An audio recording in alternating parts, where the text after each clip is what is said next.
Over millions of years, animals have adapted and evolved an arsenal of deadly weapons to hunt, defend, and attack.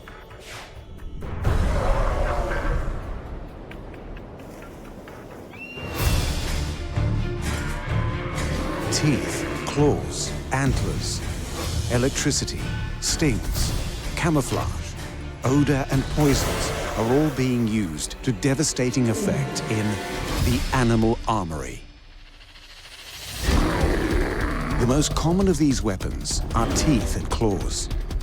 Many animals possess them, but seldom are they wielded with such lethal mastery.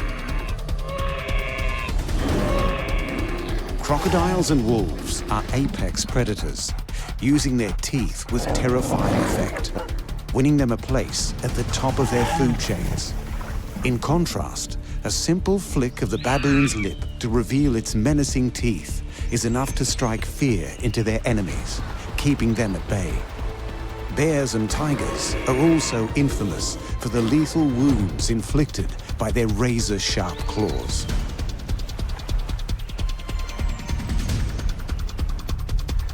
The owl's talons, though not as devastating in face-to-face combat, are unmatched when employed with stealth to take down their prey, while armored crabs fight and defend what's theirs by cutting and crushing foes in their pincers.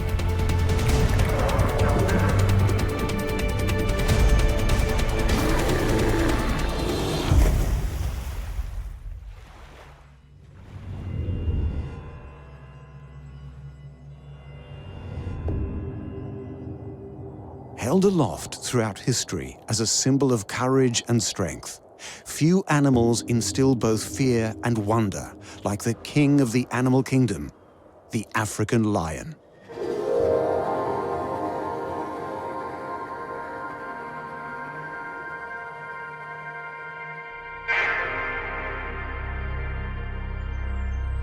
One of the largest big cats, the lion, was once found throughout Africa and into Southwest Asia.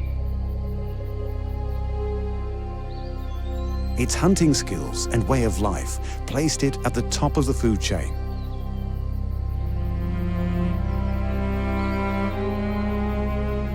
Although their numbers are dwindling, thanks to several deadly weapons in their arsenal, lions are still a force to be reckoned with in sub-Saharan Africa. Of these weapons, none are more lethal or fearsome than the lion's teeth.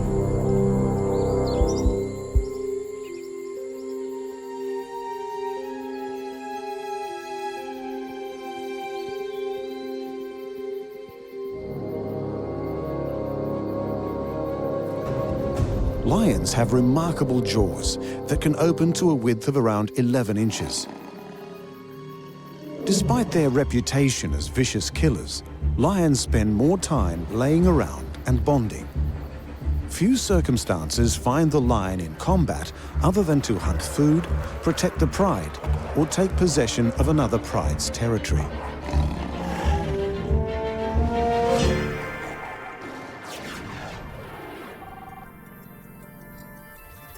A lion has 30 teeth, 12 carnassials, 10 premolars, 4 molars, and 4 canines, with serrations on the back. Apart from the carnassials, the rest of the lion's teeth are conical in shape, designed to tear and rip flesh. Female lions do most of the hunting. Their slimmer, athletic bodies enable them the stealth and speed needed for a successful hunt. The large muscular bulk of the male's powerful body makes them too slow and cumbersome, but perfect for protecting the pride from rogue males looking to topple the alpha, kill his cubs, and take the females for himself.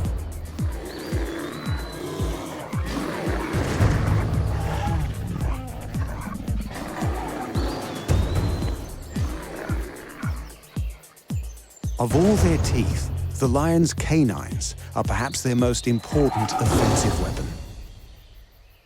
They're longer and thicker, growing to approximately 2.4 inches in length.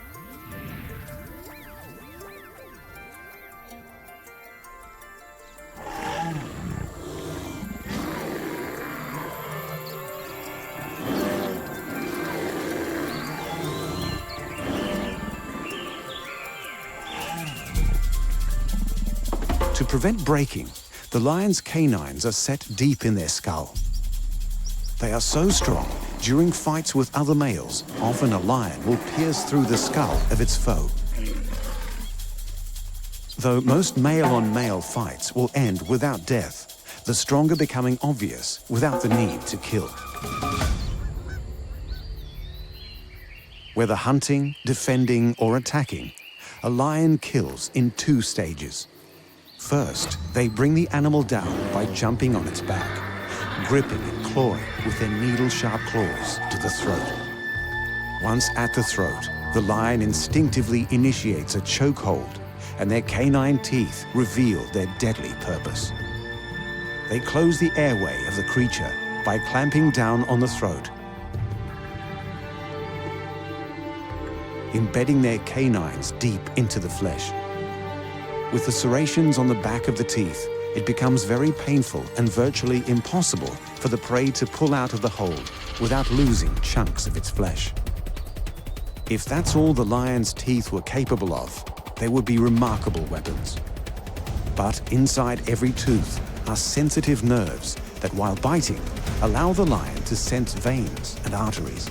They quite literally feel the blood flowing inside their prey.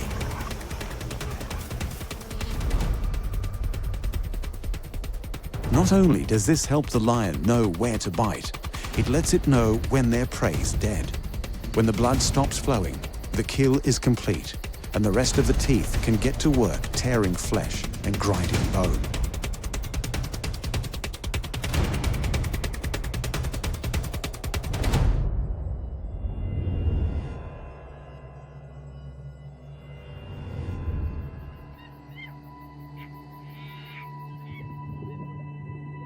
Sharing 91% of its DNA with humans, and found throughout Ethiopia, Saudi Arabia, and Yemen, the baboon's large fang-like teeth are famous among local cultures as being the personification of evil.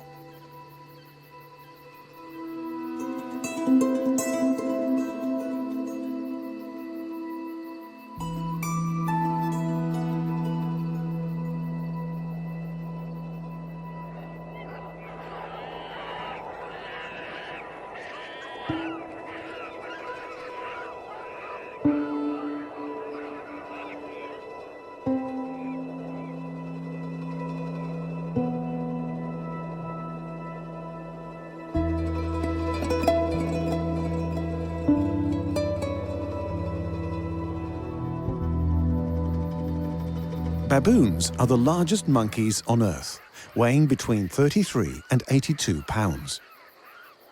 They're highly adaptable, surviving almost anywhere from the savanna to tropical forests.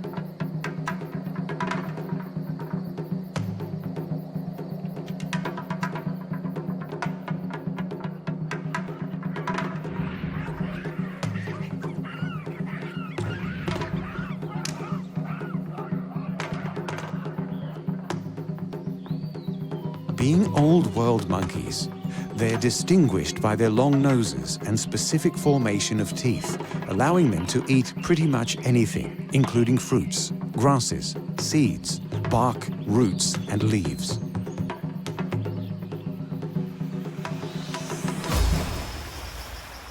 They also have a taste for meat, including fish and other small animals.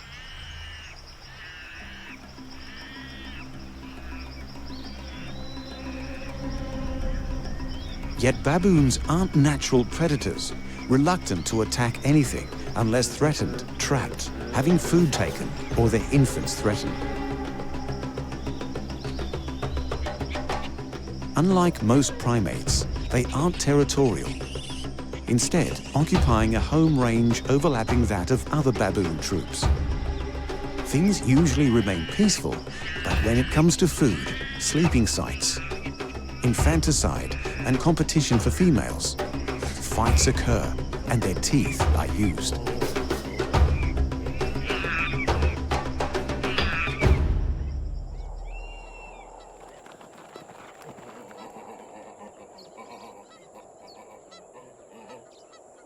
Their massive canines are predominantly used to fight other male baboons to gain access to females.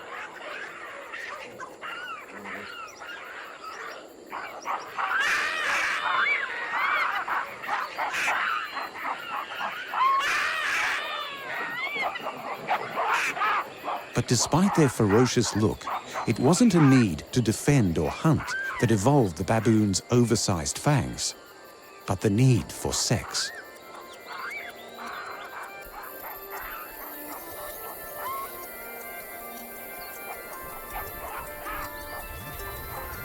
Despite baboon troops having an alpha male, it's the females who wield the power. They remain with the troop they're born in their entire life, happily fitting into a dominance hierarchy dictated by age and experience. The matriarchs, the oldest females, wield the most power. By contrast, male baboons leave their birth troop in search of another to hopefully become its alpha, but only at the behest of the females. Baboons have very long, extraordinarily sharp teeth. They possess 4 large incisors on the top jaw and another 4 on the bottom. 2 massive canines on the top and bottom, 8 premolars and 12 molars. That's 32 teeth in all. The incisors at the front of the mouth snip off pieces of food. The premolars and molars grind it, while the massive canine teeth between the incisors and molars pierce, tear, and intimidate.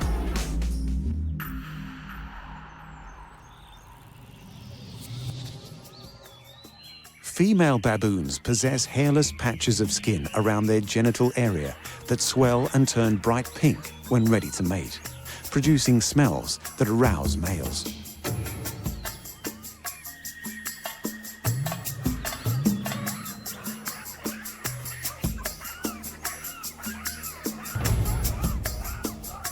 Tensions mount as they watch each other, using direct eye contact to intimidate, invariably escalating to open-mouthed threats, flipping their top lip to reveal their huge teeth. This is usually enough to keep other males in their place.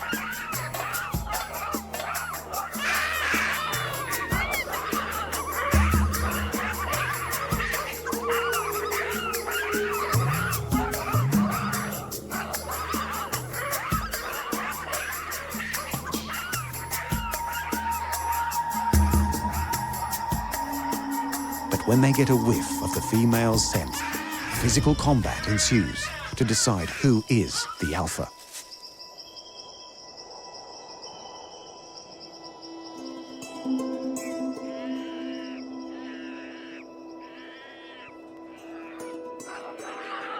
Battles can last for days. Their terrific canines sometimes inflicting lethal wounds.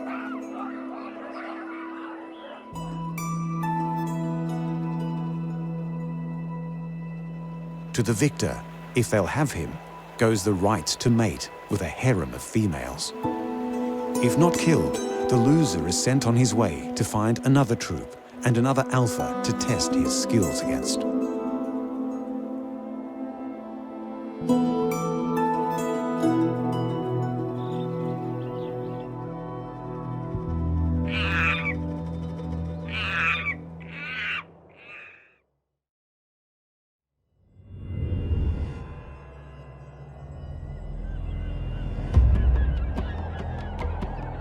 Evolving between 235 to 65 million years ago, when dinosaurs roamed the Earth, little has changed with the animal kingdom's oldest and possibly most successful predator, the crocodile.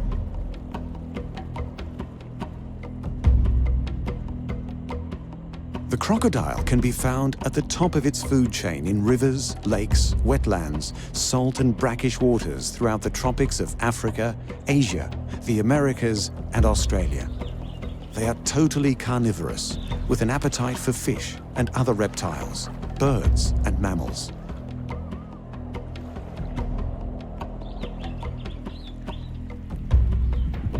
Males will fight other males to gain access to females when mating, but get along for the most part, except for the saltwater variety. They're extremely territorial, highly aggressive, and completely intolerant of other males at any time. Crocodiles possess many weapons in their armory: tough skin, fantastic hearing, and a fast swim, to name but a few. But what they all have in common is a deadly, nearly inescapable weapon. Powerful jaws full of lethal teeth.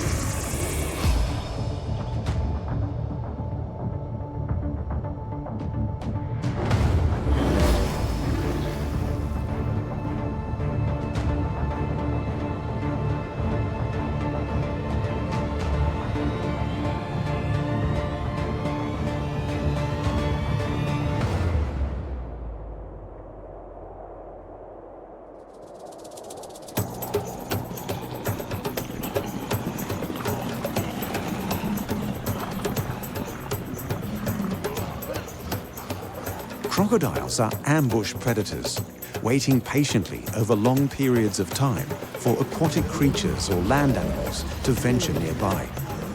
Once in range, they rush their quarry with a terrifying surprise attack.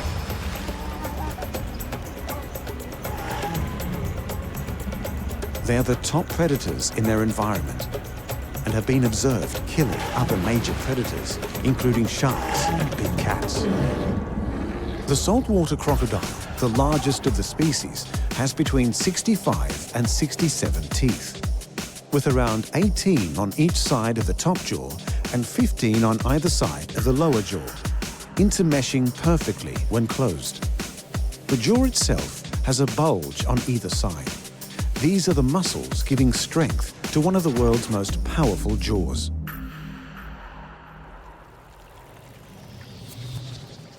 Once the surprise attack is initiated, the crocodile latches onto their prey with a powerful bite of 3,700 pounds of pressure per square inch, easily enough to crush the shell of a turtle or a pig's skull.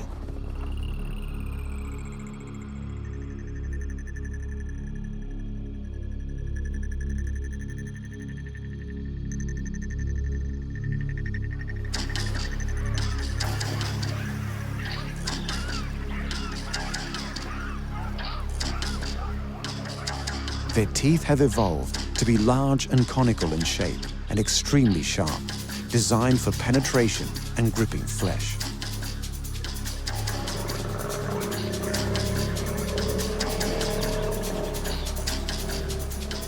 Unlike the teeth of other large predators, crocodile teeth are no good for tearing flesh, but perfect for holding onto prey, with little possibility of the creature escaping.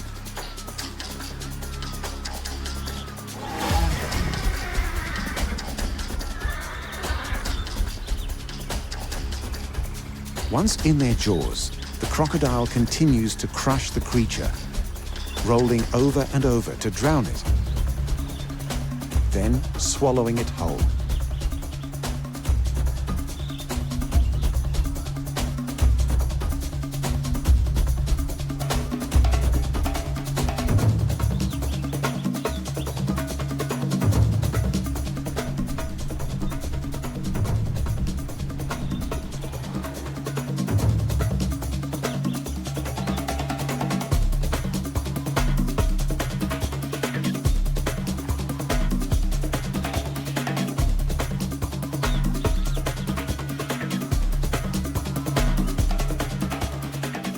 Despite the carnage a crocodile's teeth and jaws are capable of, they can also take delicate action by picking up and rolling their unhatched eggs in their mouth, gently squeezing them until they hatch.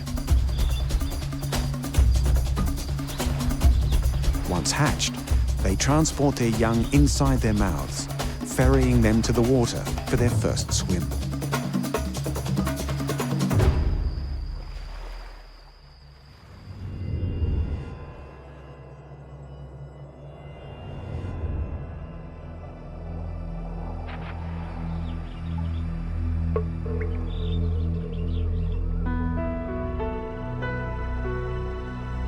A powerful symbol to ancient cultures, heralding protection, strength, and cunning. The wolf is famous for its howl, striking both fear and inspiration into those hearing it. But it's the wolf's teeth that allow them to be the fierce killers they are. The grey wolf was once common across North America, Eurasia, and the Middle East. Due to their skills as elite hunters, a taste for livestock, and the reduction of habitat, humans have reduced their distribution to only a fraction of what it was.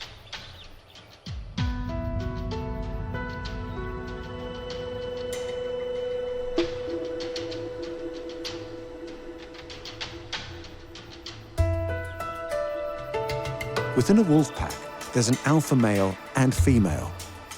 They lead and breed. The beta wolves are second in the hierarchy, with the omegas in the lowest position. A pack can range from 2 to 36 wolves, but averages out to around 6 dogs. They are highly territorial, establishing ranges much larger than they require to survive. Wolves will viciously defend their territory from other packs. If scent marking and howling doesn't keep others at bay, they will attack directly.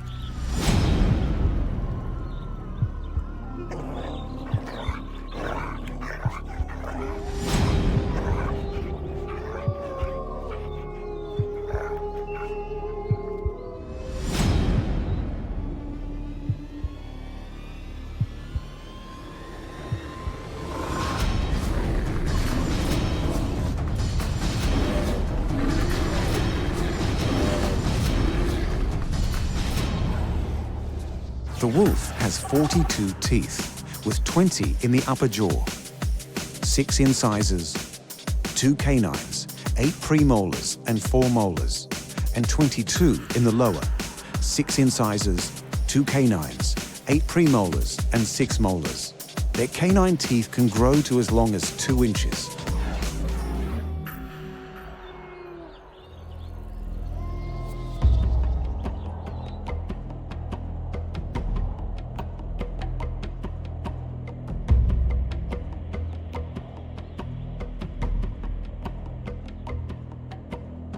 Wolves mainly prey on caribou, elk, deer, moose, and bison. They're very social, but single wolves or mated pairs generally have more success in hunting than large packs. A single wolf has been observed taking down large prey like moose, bison, and muskoxen completely unaided.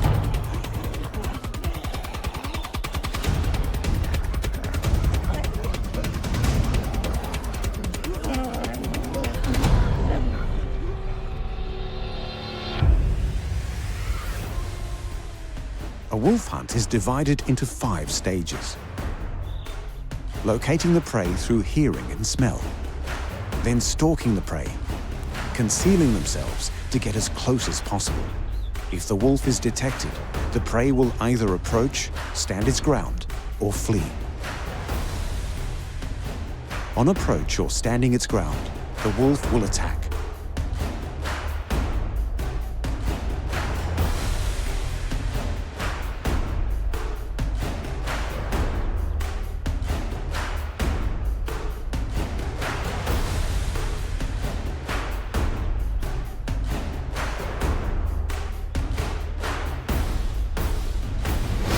Large prey will be attacked from the rear and side, biting large chunks of flesh from the soft perineum, causing a huge amount of blood loss. 3 bites in this area is sufficient to cause death.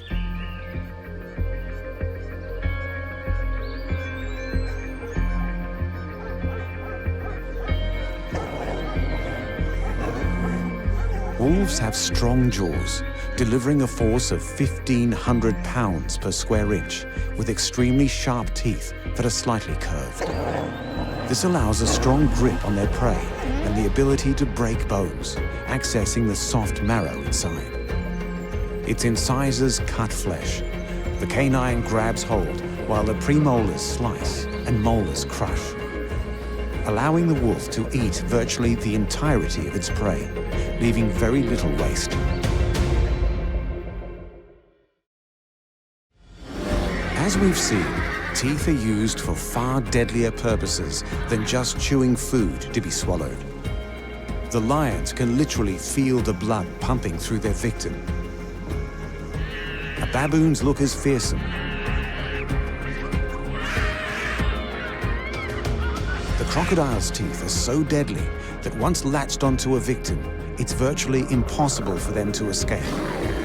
And the wolves are so efficient, they not only bring down much larger prey, they allow the wolf to consume the entirety of the carcass, flesh and bone. As impressive as they are, teeth are not the only weapons animals use in the wild. Whether you can call them talons or claws, most mammals, reptiles and birds possess them, used for a variety of tasks, from digging to climbing. It's a select few who have the ability to wield them as a deadly weapon to hunt for their prey, defend their young, or claim a mate.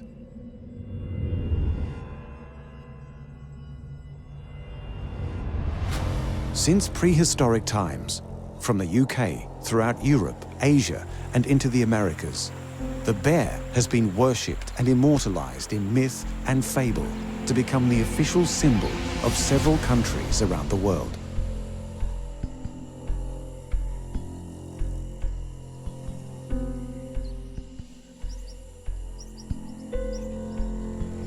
There are 8 different species of bear throughout North America, South America, Europe, and Asia.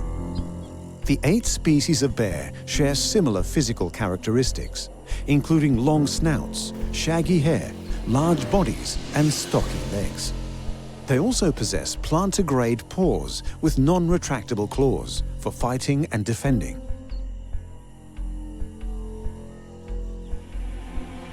Bears are solitary animals, except in times of courting. They're generally active during the day, but have been known to go about their business at night.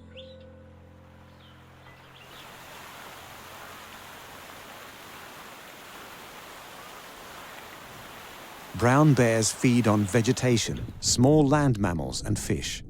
They possess a particularly voracious appetite for salmon.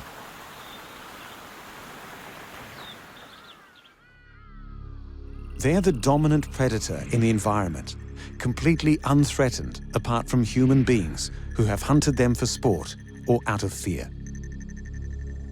The grizzly bear, a subspecies of the brown bear, easily dominates any animal in its territory. Other apex predators like wolves and cougars know this and will surrender their prey without a fight.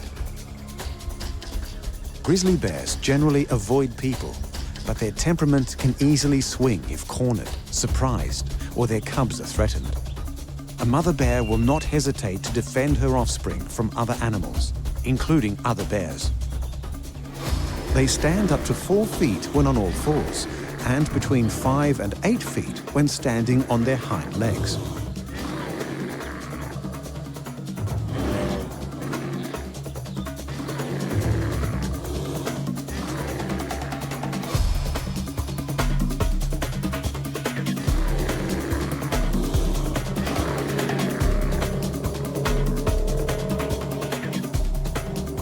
Despite poor eyesight, they have a super keen sense of smell, their main tracking tool when hunting prey or foraging for food.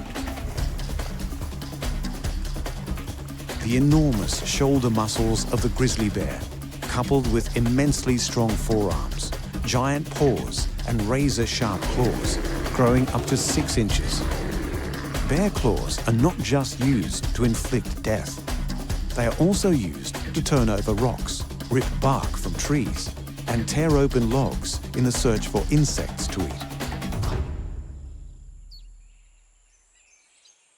The claw's shape will differ according to the type of bear. Climbing bears, like black bears, have very strong curved claws to grip tree bark, while digging bears, like grizzlies, are long and straight. Polar bears have curved claws that are sharp and strong to not just catch and hold prey, but provide traction on slick ice. The polar bear has 4 large paws, each with 5 toes with long claws that are around 2 inches long. The front claws are much longer. However, the back paws themselves are larger for stability when the bear stands on their hind legs. The entire design of both front and back paws and claws enable the bear to run fast, climb trees, and swim.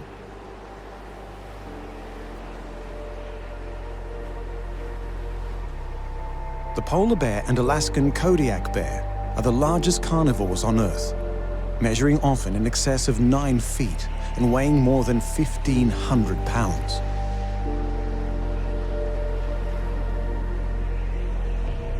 With no real natural enemies, the only conflict bears have is amongst themselves.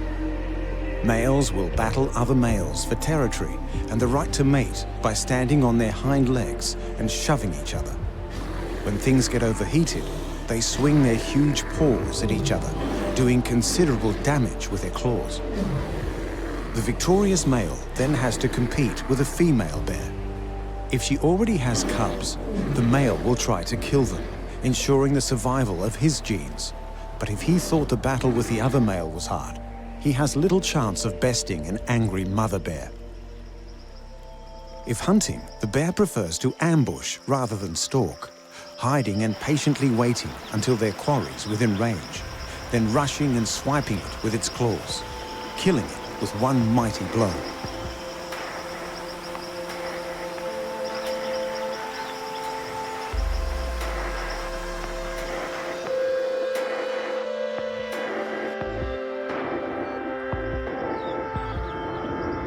When the salmon runs, it's one of the only instances these bears tolerate each other's company, knowing there is plenty of fish for everyone to gorge themselves on.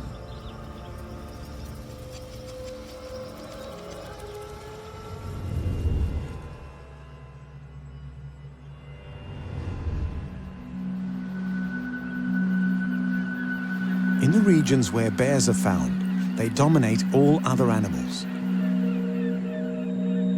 But birds have little to fear, particularly the owl, who not only share their same territory, but also use their claws as a weapon. In Western culture, the owl symbolizes wisdom, but throughout Africa and for many Native Americans, they were the harbingers of death. It's easy to understand why when you witness an owl's claws in full effect.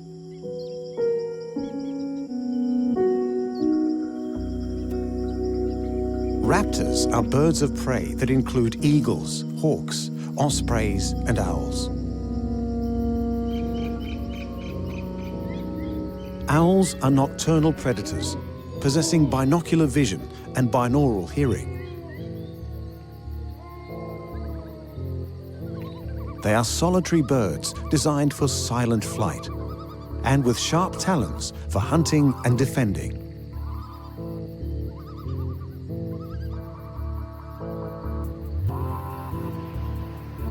There are many species of owl found on every continent except Antarctica. And they vary greatly in size.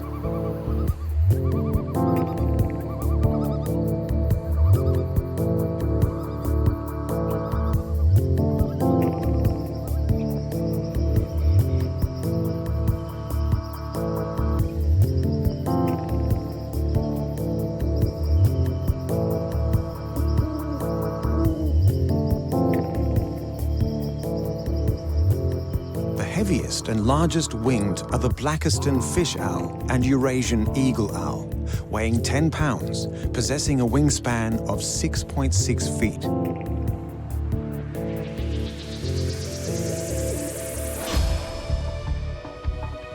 Owls are totally carnivorous, with a diet consisting of insects and rodents, with a few species specifically adapted to hunt fish.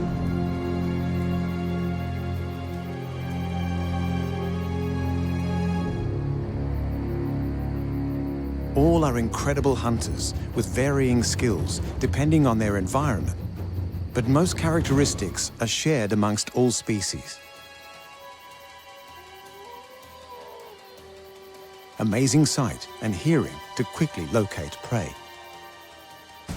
Their hunting strategy is reliant on stealth and surprise, and thanks to their unique wings and camouflage, few creatures hear or see an owl coming.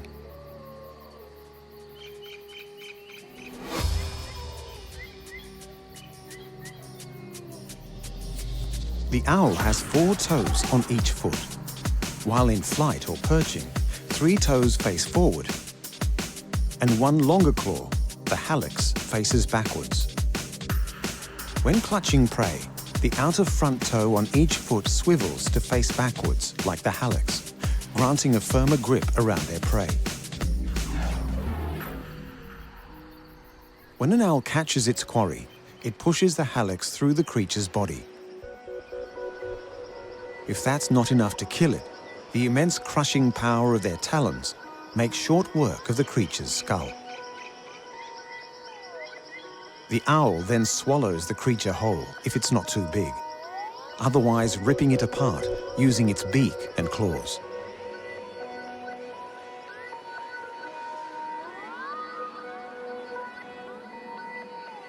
The great horned owl, potentially the world's most dangerous owl, grips with a force of around 500 psi.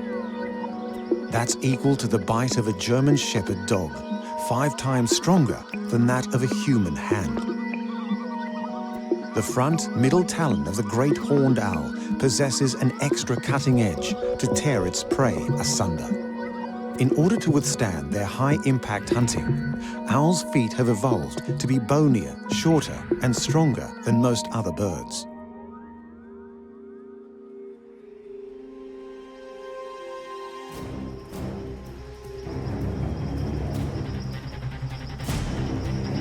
The underside of their feet are covered with a rough, knobbly surface to help grip and perch.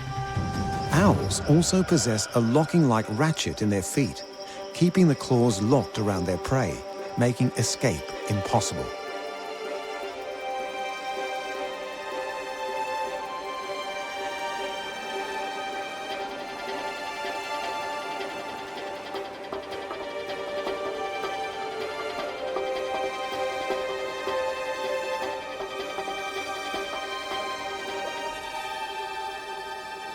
Other than hunting, owls use their talons to defend their nest, becoming fiercely territorial during spring and summer, while they have young.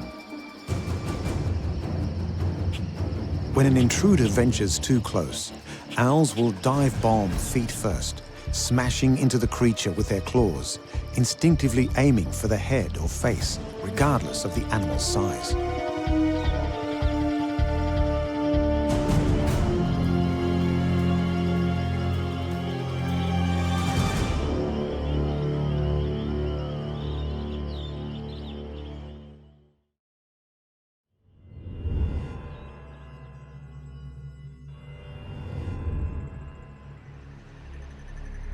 People take them as totems, put them on their flags, and embrace them as mascots for their favorite sporting teams.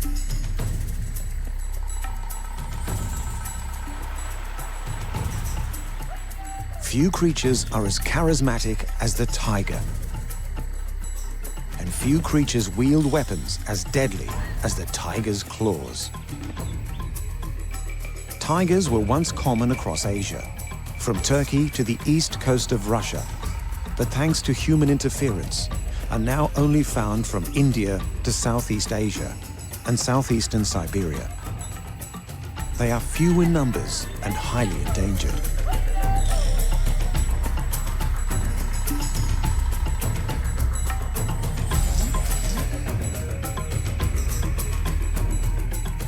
They're territorial creatures, usually solitary, but can also be quite social.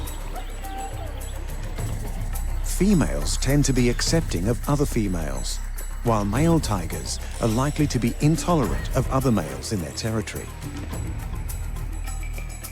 When territorial disputes flare up, they're often resolved through displays of intimidation rather than physical combat.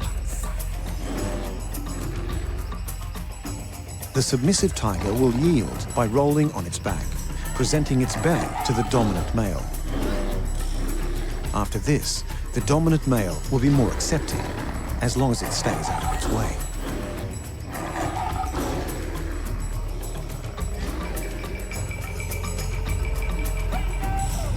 Sometimes, with the heavy damage a tiger's claw can inflict, these confrontations will end in death. Tigers are apex predators and master hunters with a taste for deer and bovids. They are mainly nocturnal, but have been observed hunting during the day and usually hunt alone.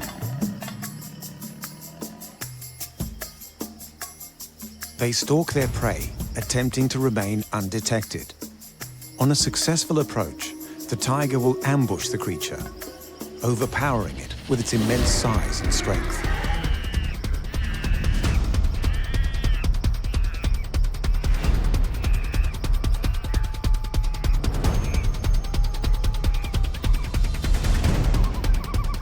In short bursts, tigers can travel at speeds of up to 35 miles per hour. They must be in close proximity for its ambush to succeed. If spotted too soon, the tiger will disengage from the hunt rather than chase it down or confront the animal head-on. By using this method, a single tiger can take down water buffalo weighing over 2,200 pounds. Their limbs and claws are so powerful, attacks have been recorded where a single swipe is enough to break the skull of domestic cattle. This is possible due to a few reasons. The bones in the tiger's front legs are strong and dense, supporting the massive muscles attached to them.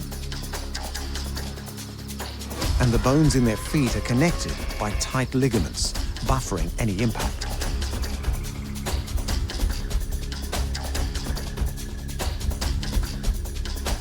Tiger claws are retractable like any cat's.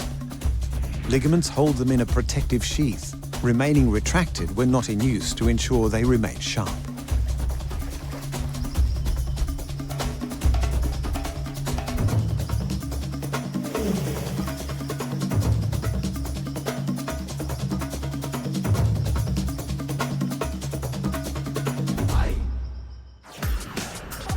Tigers' claws grow up to 4 inches in length. Each paw has 4 claws and a special claw located farther back on the front feet. This is the dew claw and functions much like a human thumb.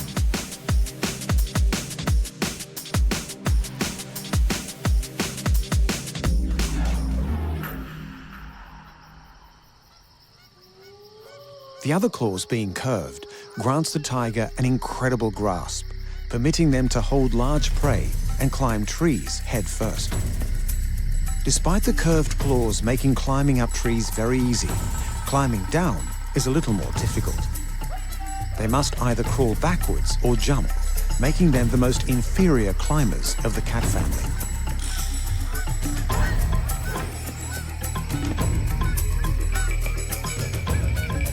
The dew claw doesn't make contact with anything while walking, so over time, they become incredibly long and sharp.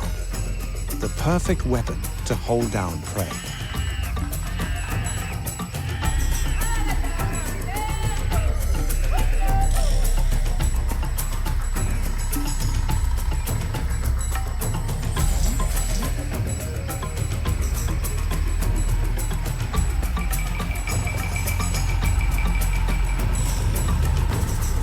A tiger will also use their claws to mark their territory by scratching trees, ripping at them repeatedly, leaving deep marks on the trunk.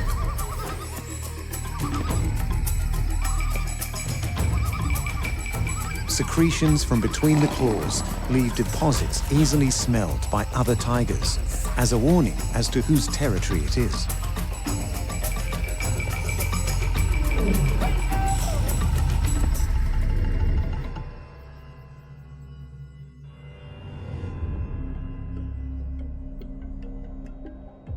On land, the tiger is probably the most famous creature for the use of their incredible claws. But in the water, that belongs to the crab. Humans have always been fascinated with the crab. From naming constellations, pulsar and nebulas in the skies, to depicting them in the art of ancient cultures. Even coming to the aid of heroes like Hercules as he battled the Hydra.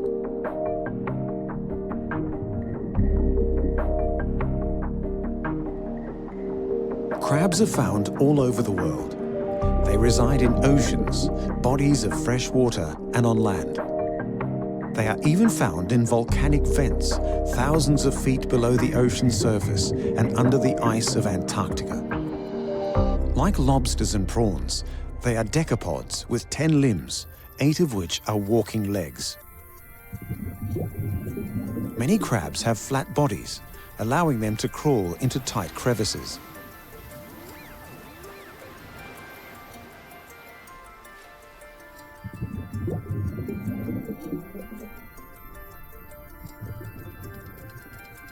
Generally, they're covered in a thick exoskeleton with two front limbs, armed with a pair of pincer-like claws called chelae. Each chelae have two fingers, one fixed and another movable called a dactyl. Usually the right claw is bigger and blunt, used for crushing, while the left claw is smaller and sharp for cutting.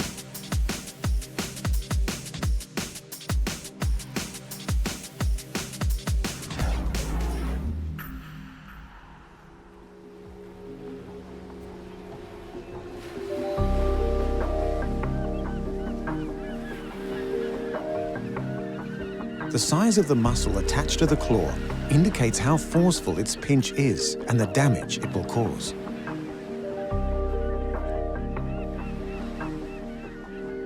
But a crab's claws are not merely used for combative purposes.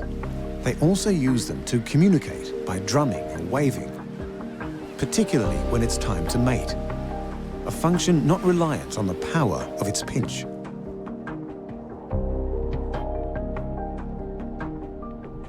Fully aquatic species attract mates through the release of pheromones, while terrestrial and semi-terrestrial crabs implement visual, acoustic, and vibratory cues. Female fiddlers have two small claws they use to eat microscopic food. But the male fiddler crab has one chelae larger than the other, so large it constitutes half its body weight.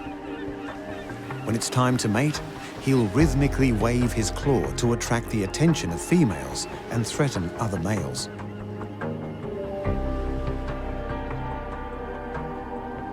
The males of most crab species will battle each other for access to females.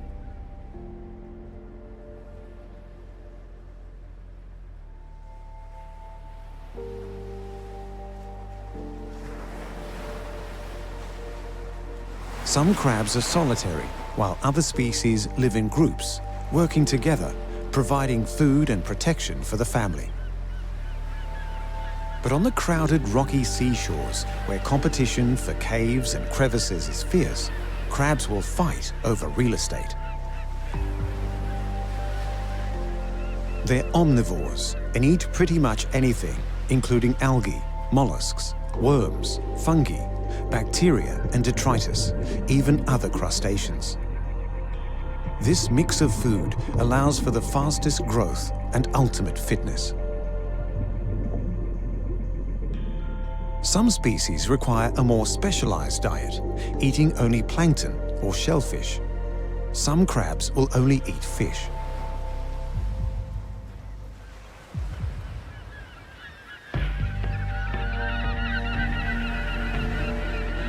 They have many predators, including seagulls, sea otters, octopi, fish, and humans. But their claws are an effective defense, capable of inflicting substantial damage, like the chelae of the Australian mud crab. They are big, fast, and strong, making them very dangerous.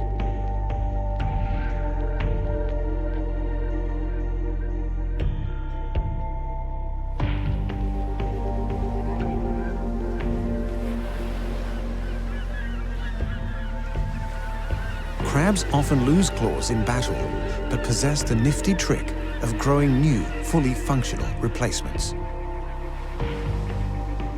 Most crabs use their claws to fight, but there's one species that uses them to hide and disguise itself, even augmenting its own defense.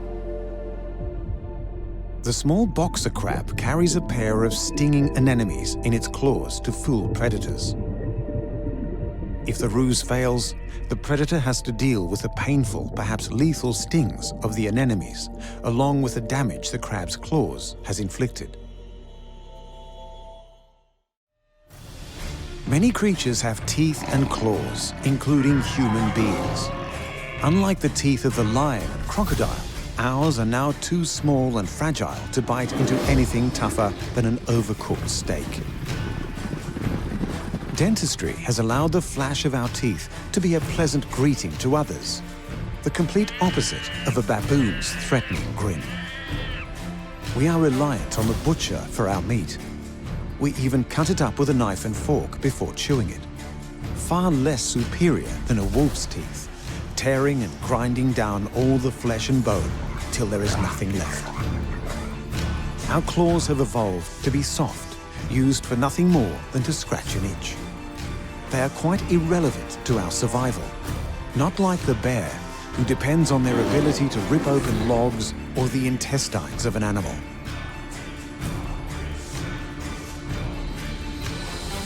The owl's talons not only grip the food they need, they kill it. The tiger relies on theirs being razor sharp to maintain his place at the top of the food chain. Male crabs not just communicate with their claws, they wave them about to find a mate. Human beings have adapted to becoming the dominant force on the planet. Where we have evolved intellectually, animals continue to evolve physically, granting them the powerful weaponry found in the animal armory.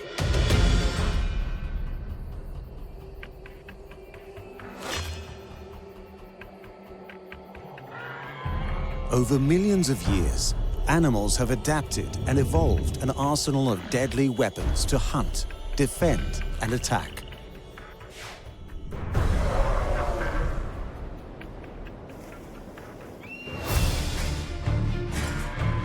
Teeth, claws, antlers, electricity, stings, camouflage, odor, and poisons are all being used to devastating effect in the animal armory.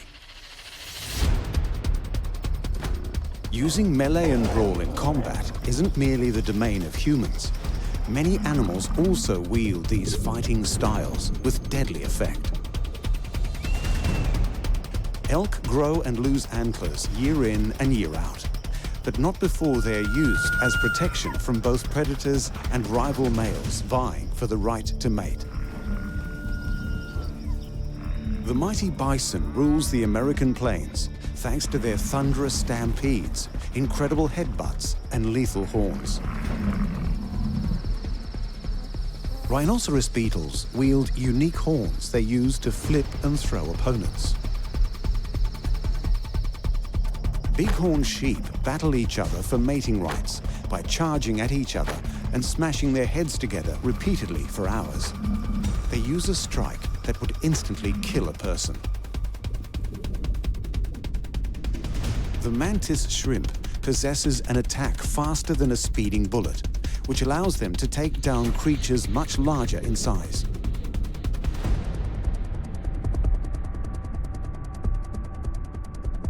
The kangaroo, in its many forms, has few predators due to its muscular legs and tail, which grants it the ability to not only bound away from danger at blistering speeds, but present a series of deadly kicks when threatened. Although an ostrich never goes looking for a fight, its long legs and clawed toes means it can outrun most foes and kill with a disemboweling kick when cornered. Bush turkeys show little fear when confronted by most animals, while the silverback gorilla aggressively defends his troop from predators and other apes with the ability to wrestle and strike using the strength of 20 adult men. Across all the world's continents, animals' ability to melee and brawl can mean the difference between life and death on nature's battleground.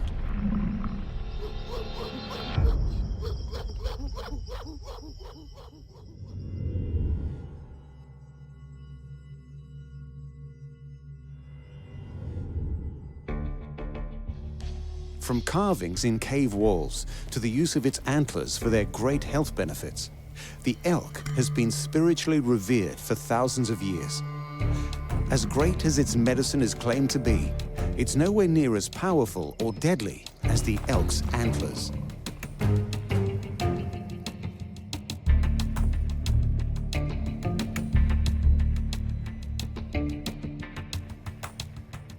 The elk, or wapiti, is native to North America and Eastern Asia, where they are one of the largest subspecies of red deer. Adapted to diverse habitats, the elk can withstand long winters in open plains and woodlands. Male elks are called bulls or stags, while females are cows or hind.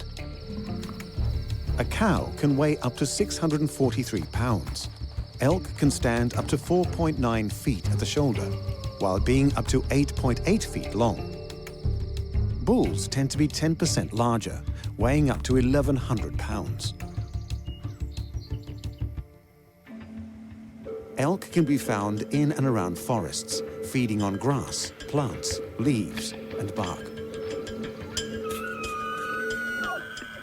Other than their size, the most striking feature of the elk is their large antlers, possessed only by bulls.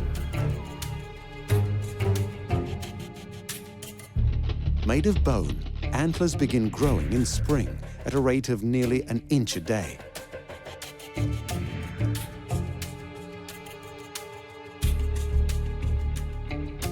While elks are growing, their antlers are covered by a layer of skin called velvet. In summer, when the antlers have fully developed, the velvet sheds. As the mating season begins, elks venture out from their single-sex groups, and the males compete for the female's attention.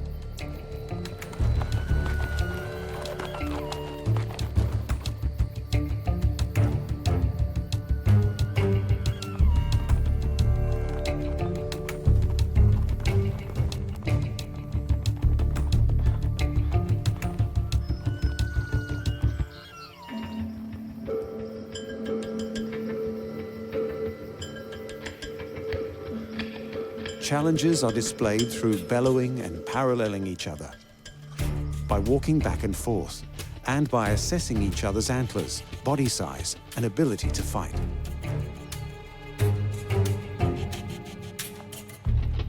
Often at this point, one of the bulls, usually the younger or smaller elk, will back down. But if both stand their ground, they'll engage in antler wrestling, a deadly show of strength that can cause serious injury.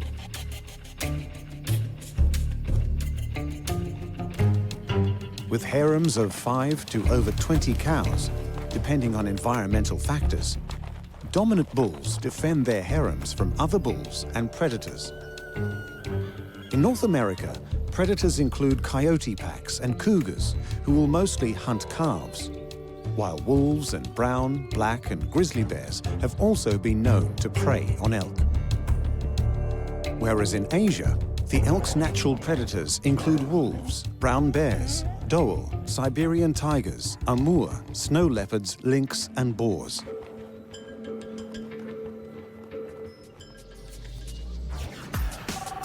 Elk antlers grow from two pedicles in the bull's head, which are bone follicles covered in skin. They begin growing as layers of cartilage that eventually mineralize into bone. They grow underneath the velvet that protects and carries blood to the growing bone tissue.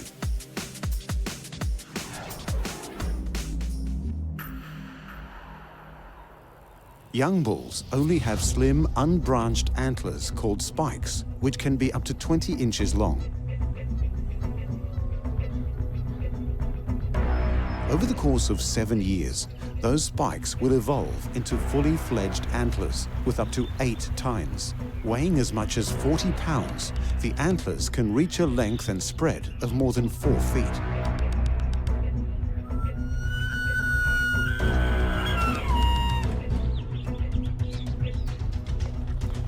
Large antlers are also a sign that a bull can aptly defend themselves from other bulls and predators.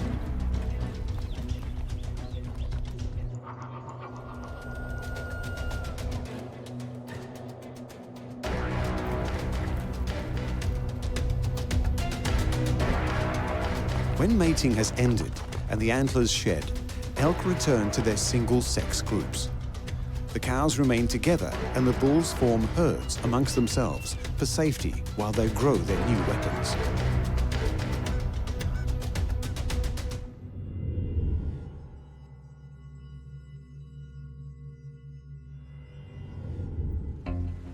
Often mistaken for buffalo, the mighty bison once thundered across the American plains in their millions. But due to human interference, their numbers have dwindled. Despite this, they are still formidable as the heaviest land creatures in North America.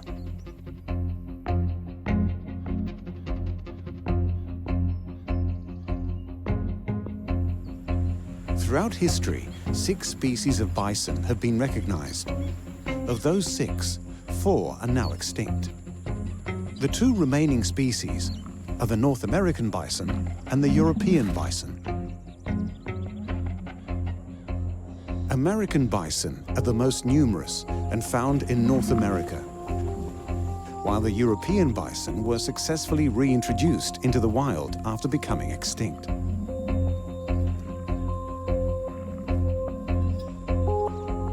Like the elk, male and female bisons are called bulls and cows, and are the largest terrestrial animals found in America and Europe. They stand up to 6.5 feet at the shoulder and can weigh over a ton.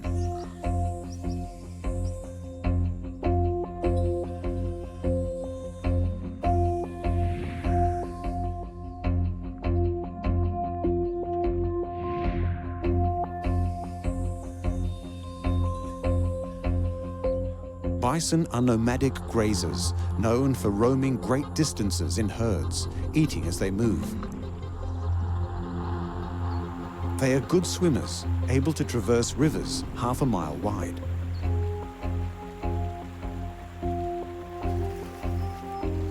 At around the age of 2 or 3 years, bulls leave their mothers and join a small male herd, which are usually much smaller than the female-dominated ones, or they remain solitary.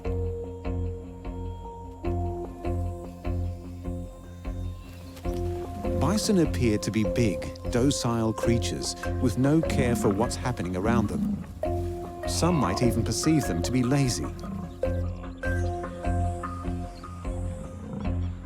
The bison's temperament is highly unpredictable. They may attack someone or something without warning or reason. Moving at speeds of up to 40 miles per hour, bison cover long distances with a thumping gallop. When observing the bison, its most obvious weapon are the horns on its head, borne by both males and females.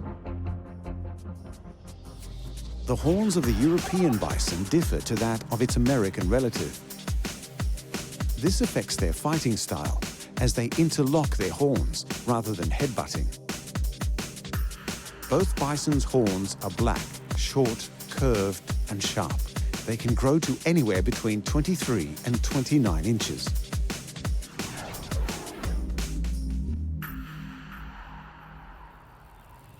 Whether interlocking horns or butting their heads, both species of bison charge their targets. With a typical weight of 2,000 pounds and running at a speed of 35 miles per hour, these massive beasts effectively use momentum to inflict maximum damage on their chosen target.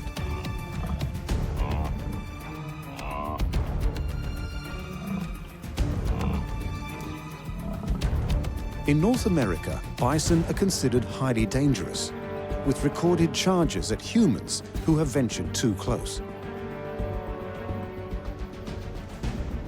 Bison are thought to be savage animals, with no fear of any other creature.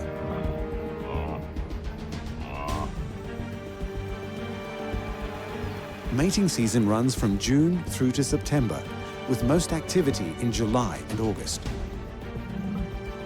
This is when the mature bulls rejoin the herd and fight amongst themselves, butting heads to gain the female's attention. It's at this time when bison are at their most belligerent, unpredictable, and dangerous. Their defensive strategy is usually to stampede away from a threat. But when they have to defend themselves or fight for mating rights, they will jump from a standing position and spin around on their feet. This increases the chances of impaling the challenger on their horns. The prize is great, and there can only be one winner.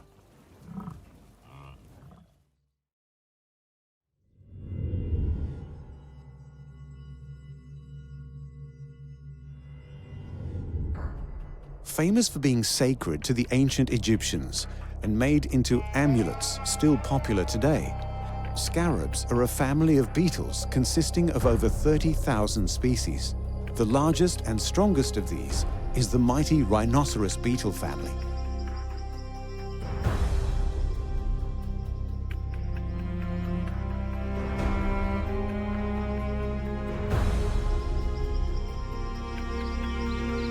The rhinoceros beetle is found on every continent except for Antarctica.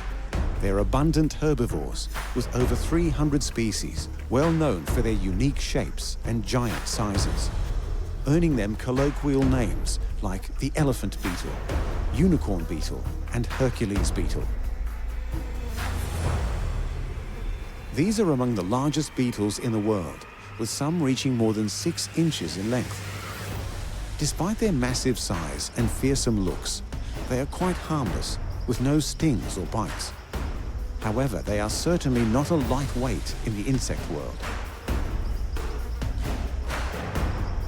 A rhino beetle can lift up to 850 times their own weight, making them, comparatively speaking, the strongest animal in the world.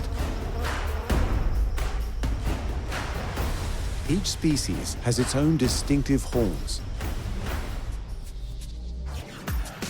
The Hercules beetle has a unique horn that curves down from its back and another up from its head. The caliper beetle has a narrow horn with a serrated edge, which it uses to lift and shove.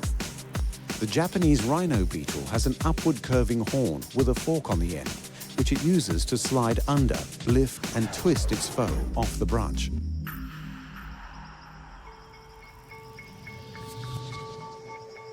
These dangerous-looking weapons aren't used to defend against predators, nor are they used to hunt prey.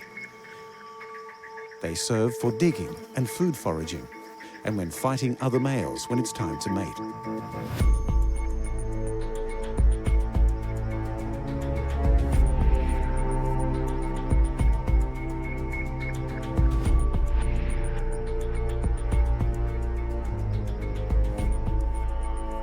A rhino beetle's best protection is their size and the fact they are nocturnal. This allows them to avoid most predators that hunt during the day, at which time they hide under logs or among vegetation where they are camouflaged.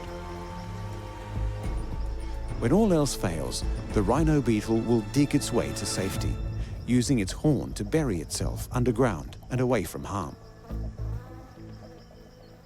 If disturbed, they will emit a loud hissing squeak to scare off any would-be predators.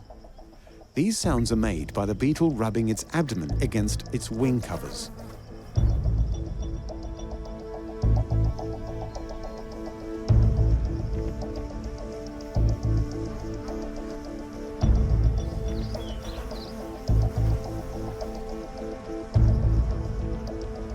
During the rainy months is when the rhino beetles mate. The females, who don't possess any horns at all, release pheromones, which arouse the males, who begin to get very aggressive, laying claim to feeding sites, often in trees. The best feeding sites are bombarded by males who need them to attract the females. If more than one male claims the site, they begin to fight.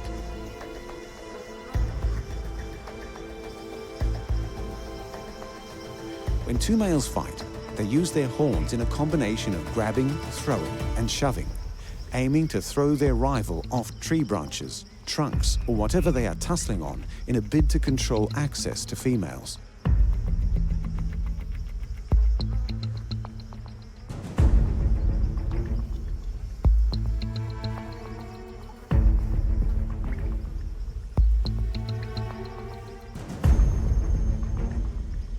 An adult rhino beetle is covered with a thick exoskeleton that works like armor. Underneath are a thick pair of wings on top of another finer set of wings. This allows the beetles to fly, but due to its massive size, not terribly efficiently. Rhino beetles are very resilient. Depending on the species, they can live between a few months and even up to a few years. Females will produce around 50 eggs and give life to the next generation of these supreme insect wrestlers.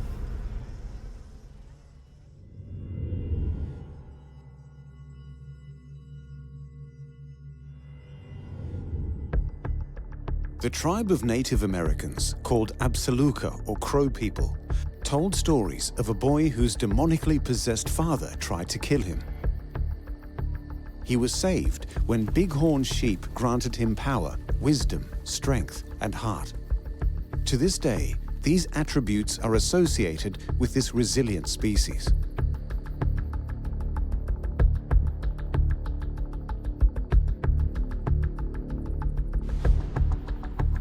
Native to North America, there are 3 distinct subspecies: the Sierra Nevada, desert, and Rocky Mountain bighorn sheep. Complete herbivores, male bighorn are called ram and can weigh on average up to 300 pounds. They stand 3.5 feet tall at the shoulder and 6.5 feet long. Females, better known as ewes, tend to be somewhat smaller.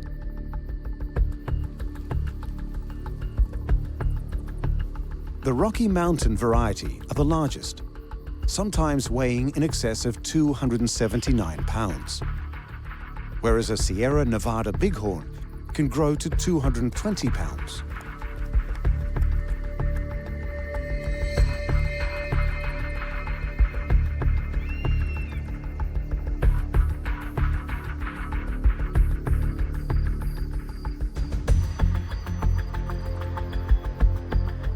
Bighorns get their name from the massive curved horns on their head.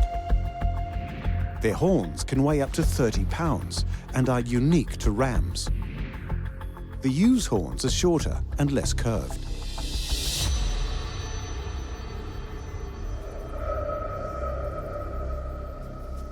Male bighorn sheep skulls have 2 layers and have evolved to possess large horn cores, enlarged cornua, front sinuses, and internal bony septa.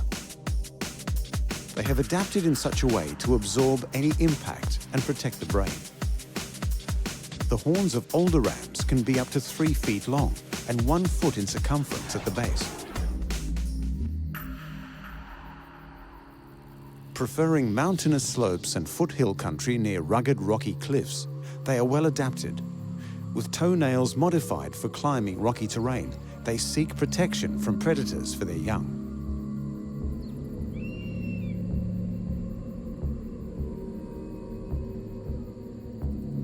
In their groups, bighorn sheep face different directions to keep watch of their surroundings.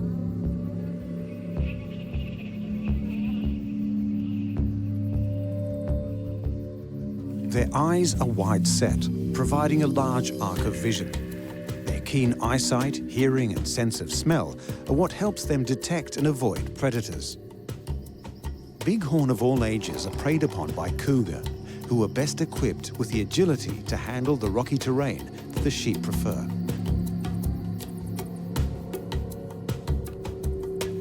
The protection granted by their skulls and horns are needed when bighorn defend themselves, charging with the intent to smash with their head and horns.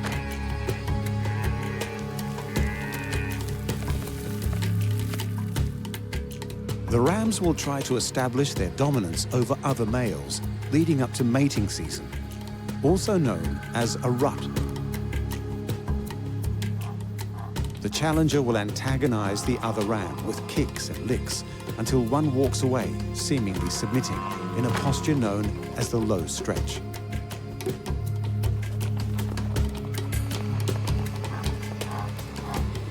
After a short distance, the seemingly submissive ram will turn and face the challenger and charge.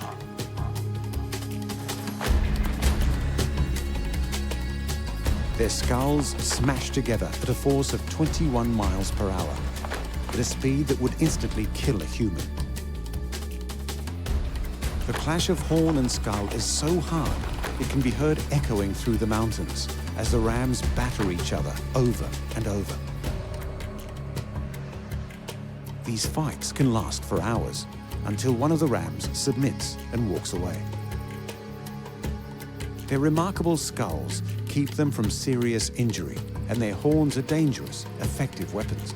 However, they remain on the endangered species list, fighting for survival in their mountain habitats. As we've seen, animals that use melee for attack or defense can be some of the most amazing fighters in the animal kingdom. The antlers of a full-grown male elk are wielded with the precision of a master swordsman. The bison's strength, speed, and horns are so mighty, it's considered one of the most dangerous creatures on 2 continents. The rhino beetle has developed unique tools to toss rival males from the branch they fight on. And bighorn sheep, strong with keen senses and a skull that can endure hours of cracking headbutting with a force that would kill a human. It is an impressive armory that has enabled these animals to continue surviving. But other animals have an armory just as formidable.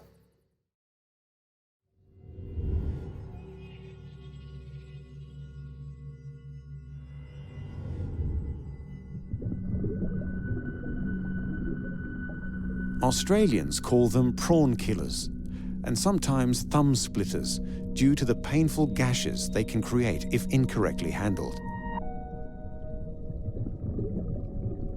They are more widely known as the mantis shrimp, and despite their tiny size, they carry a deadly arsenal of weaponry.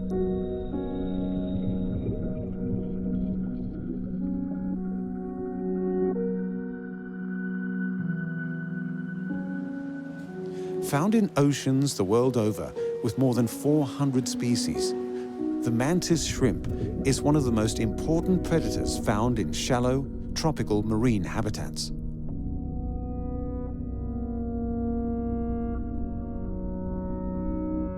Most grow to around 2 to 5 inches in length, but some can grow as big as 15 inches, with colors ranging from shades of brown to vivid, almost fluorescent hues.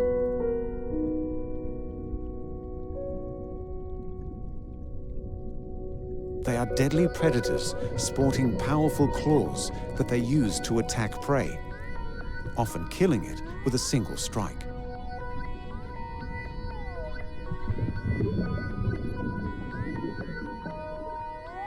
Highly aggressive, the mantis shrimp are solitary creatures, rarely leaving their burrows except to feed or relocate.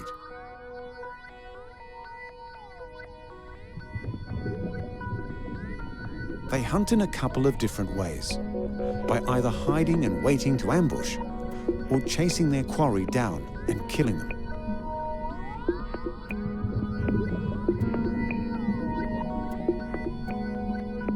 Their method of killing is determined by the type of mantis shrimp, of which there are 2, smashers and spearers. Smashers have developed a club used to literally punch, bash, smash, or bludgeon their foe to death.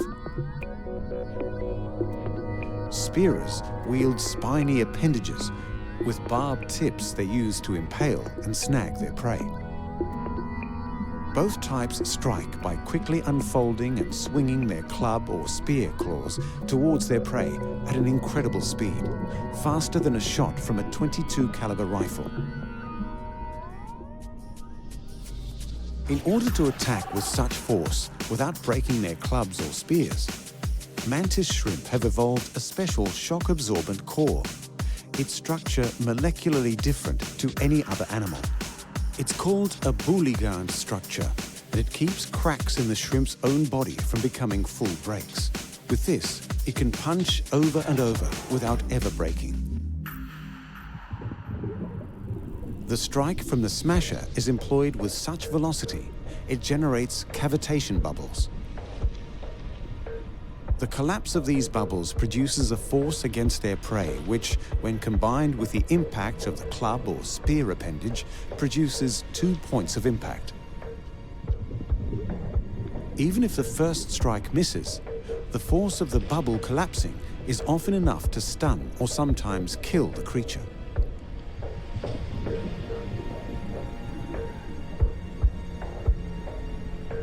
fact, the mantis shrimp's attack is so quick, theoretically, it could punch 50 times in a single blink of a human eye.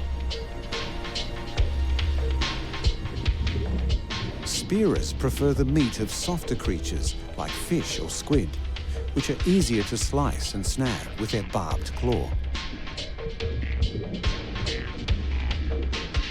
It's not only prey they employ these deadly weapons against. Mantis shrimp have always displayed a habit of ritualized fighting against each other. Not only does the mantis shrimp have one of the world's most deadly attacks, it has the greatest eyesight. It can see ultraviolet and polarized light with trinocular vision. These creatures can also live up to 3 years in the wild. They may be tiny, but mantis shrimps are one of the strongest creatures in the world. However, the biggest risk to their population is human impact upon the ocean.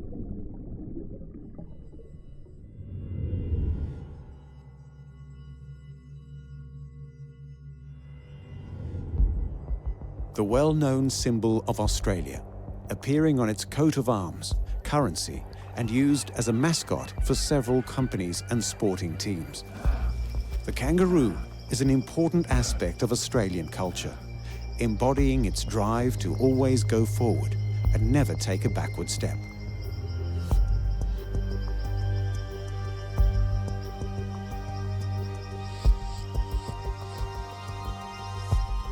It is estimated there are over 30 million kangaroos in Australia. Colloquially, groups of roos are known as mobs. Males are also called bucks, boomers or jacks, while the females are known as does, flyers or jills.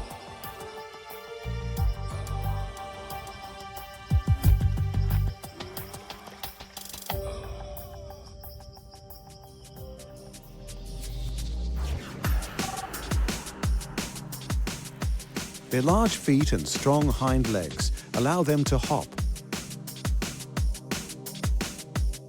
while their tails help them keep balance. Females, like other marsupials, raise their young in a pouch.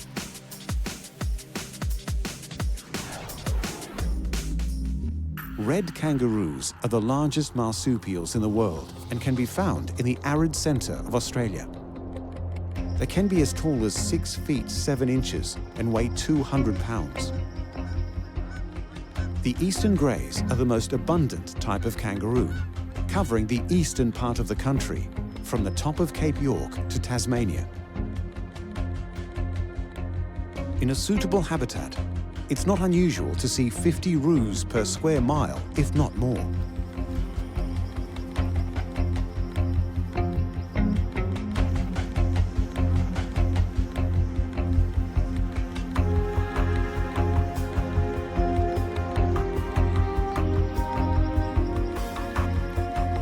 With males appearing similar in colour to red kangaroos, antilopine wallaroos are closely related to their larger cousins. They are distinctive due to their enlarged nasal passages, allowing them to release more heat in warmer climates.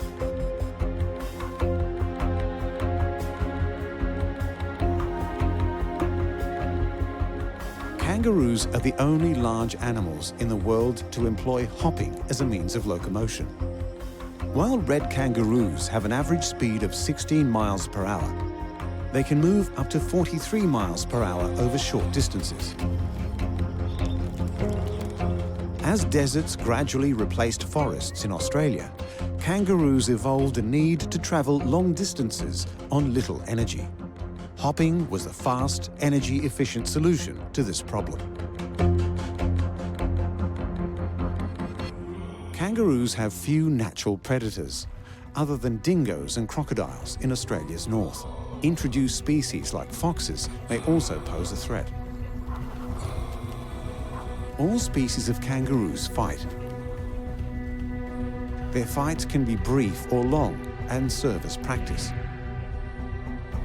In competitive circumstances, the encounters are usually brief. Both sexes fight for various reasons, but the long ritualized fighting or boxing is mainly performed by the males. Males fight near females when it's time to mate, while the larger males in consorts don't involve themselves. Ritualized fights can occur suddenly when males graze together, usually preceded by two males scratching and grooming each other. They then adopt a high stance, with one challenging the other by grabbing their neck with their paws.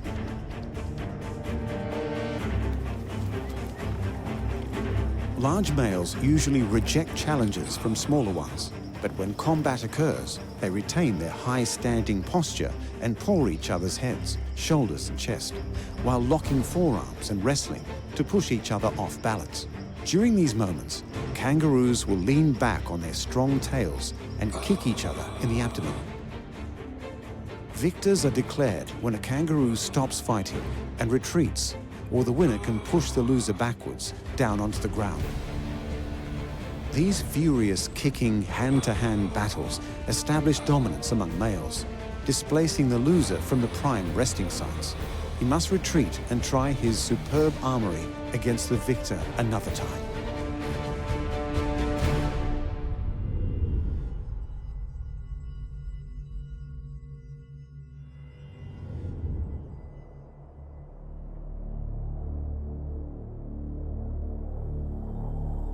When threatened, ostriches run. However, their powerful long legs can be formidable weapons, capable of killing a potential predator, like a lion with a forward kick.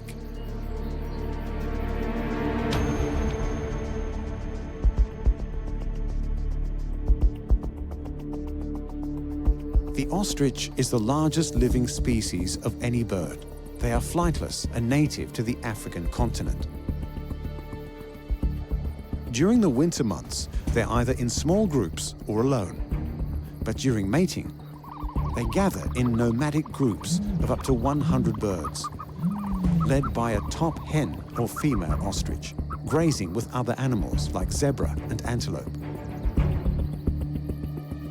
Territorial fights between males can erupt during mating season for access to harems of 2 to 7 females. These battles are usually short. Ostrich don't fight each other like they do predators and threats.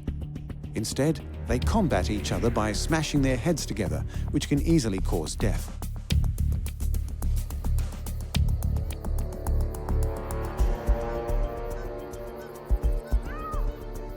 Many believe that ostriches bury their heads in the sand. However, this is untrue, and may originate from their defensive behavior of pressing their necks to the ground in an attempt to hide.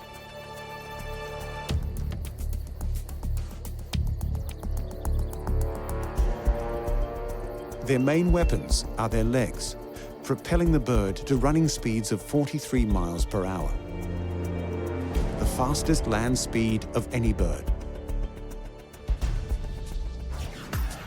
The legs of an ostrich are unfeathered with bare skin. The tarsus, the lowest upright part of the leg, is covered in scales, the largest of any living bird, measuring up to 8 inches in length. Other birds possess 3 toes on each foot, but the ostrich only has 2, with a nail on the larger inner toe resembling a hoof.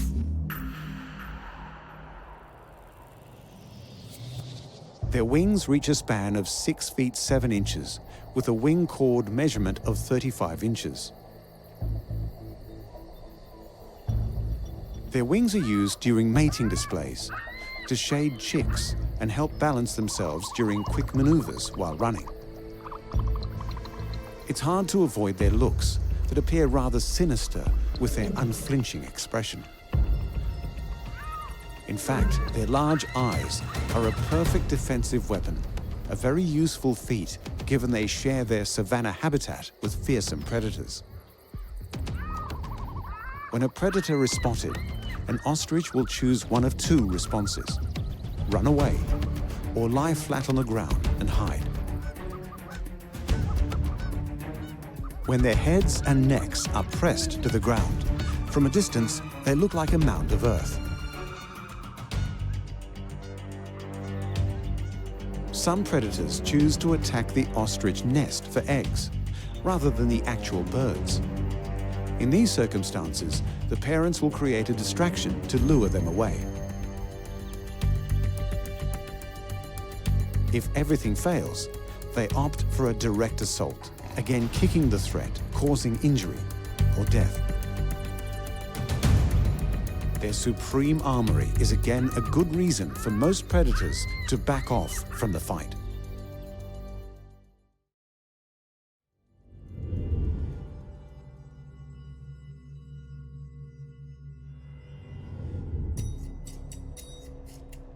Commonly found throughout the Australian states of Queensland and New South Wales, from bushland to suburbia, is the often annoying and always confronting brush turkey.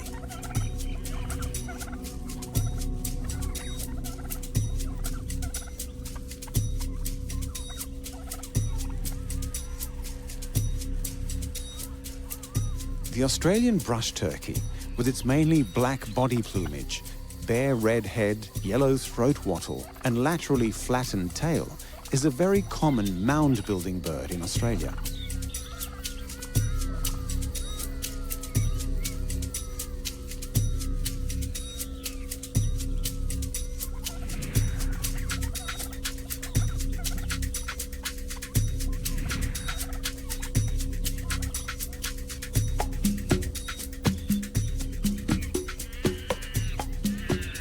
Leading up to the mating season, the male's wattle enlarges and their heads brighten in colour.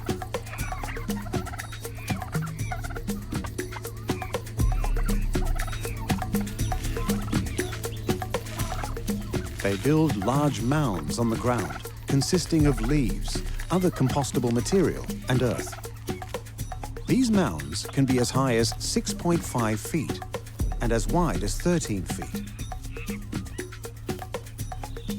The female will examine mounds for the best quality before choosing where to lay her eggs.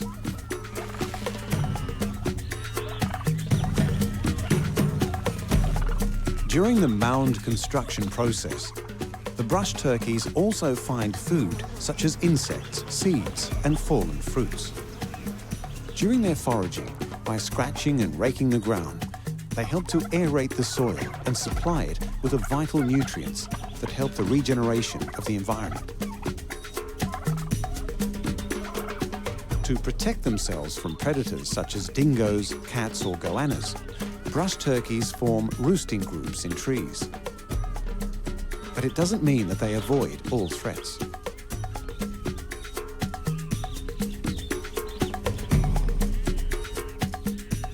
When personally threatened, the brush turkey chooses to flee. But when predators seek the eggs in their mounds, they will attack.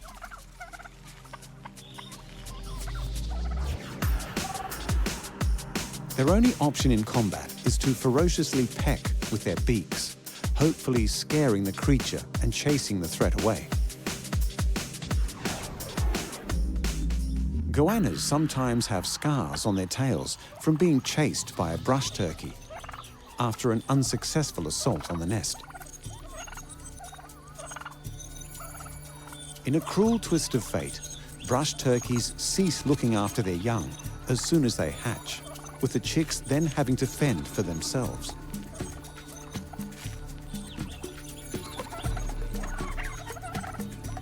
Brush turkeys are vulnerable and only defend themselves when in grave danger.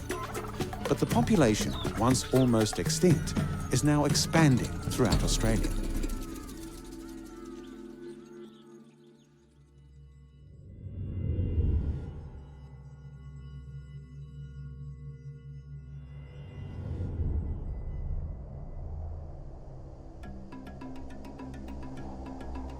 Found in the tropical and subtropical forests of Central Africa are the ground-dwelling, predominantly plant-eating apes called gorillas.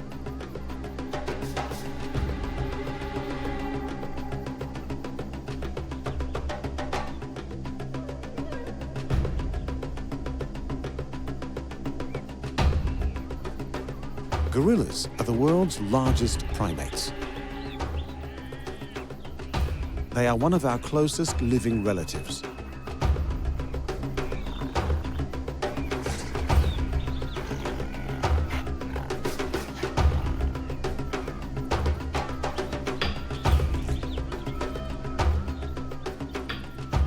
They mainly get around by knuckle walking, but will sometimes walk on two legs for short distances, either when carrying something or for defensive reasons. Adult male gorillas, usually no younger than 15 years old, are called silverbacks, taking their name from the silver hair on their back and hips. They can weigh up to 440 pounds, stand up to 6 feet tall, and possess an arm span of 8.5 feet. Gorillas live in troops, often consisting of one silverback, several adult females, and their offspring.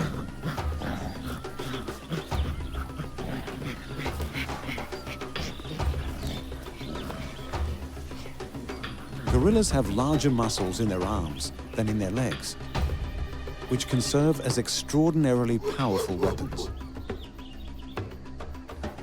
This is primarily due to the fact that they use their increased arm strength for bending and gathering foliage they live on.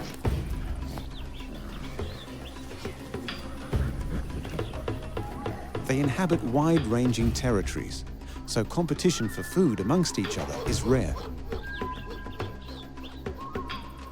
Gorillas rarely drink water, usually gaining enough fluids from succulent vegetation and morning dew.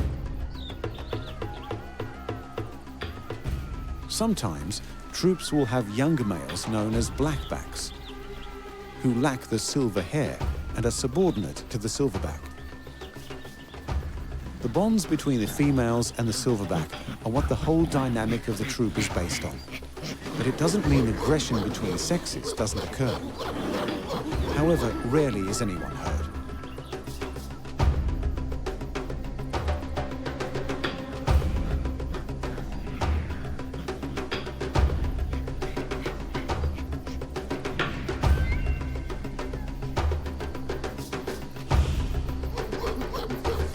The silverback is at the center of the troop, making all decisions, mediating conflicts, determining where they travel, feeding sites, and taking responsibility for everyone's safety.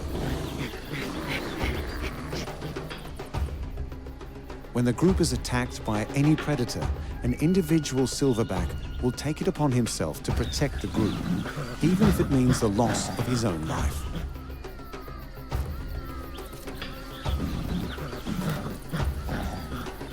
When confronted with a foe, he will stand tall, beat his chest, and hoot and threaten the challenger before charging at the threat, giving the rest of the troop an opportunity to flee to safety. Silverback gorillas have incredible strength, 5 to 6 times stronger than a human being. They have short, bulky bodies with wide, muscular chests, powerful shoulders, and very long arms. Their power comes from their low center of gravity, coupled with extraordinarily large muscles across the chest, shoulders, and into the upper limbs. When two troops of gorilla engage in battle, or a silverback challenges another for the alpha position in the troop, they will engage in combat, sometimes to the death.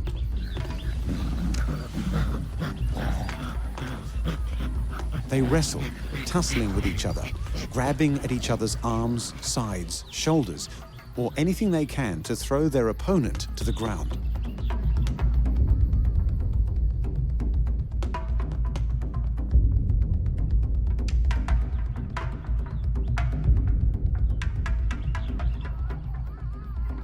If lucky, the losing opponent will be able to run away. If not, he will die.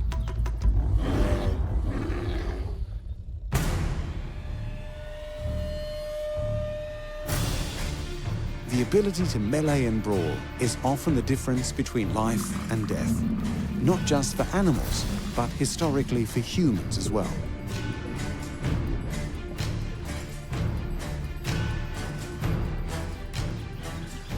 Where human beings created swords and weapons to wield, evolution has granted the elk 2 fearsome weapons on the very top of its head. Their antlers not only provide a means by which to impress potential mates, they grant the male elk a deadly weapon to defend themselves from predators and rival bulls.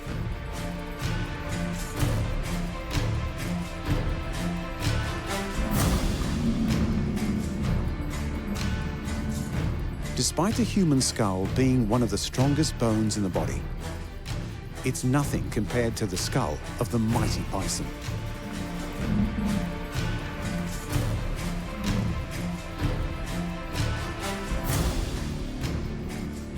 We must train for the strength to lift and throw another person. Different types of rhino beetle grow unique horns they use to throw rival males from tree branches with a strength that can lift 850 times their own weight. Humans must also train to endure a fight that may go for half an hour. The bighorn sheep can smash their thick skulls and massive horns against each other for hours. Our hands are a delicate, intricate mass of fragile bones, evolved for precision. Unlike the mantis shrimp, whose claws grant them the fastest strike in the world and the ability to destroy armored prey with a single punch. Human legs give us the ability to walk, run, and jump. But the kangaroos have evolved to enable them to travel great distances by hopping.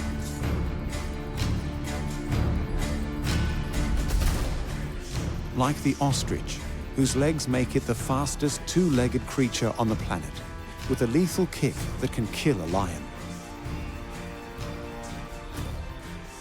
Brush turkeys show little fear in protecting their young before they hatch, with a series of pecks from their beak scaring away creatures much more deadly than they are.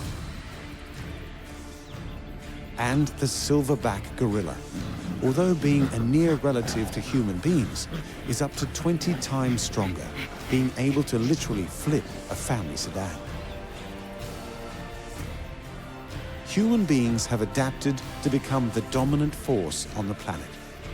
But where we have evolved intellectually, animals continue to evolve physically, granting them the powerful weaponry found in the animal armory.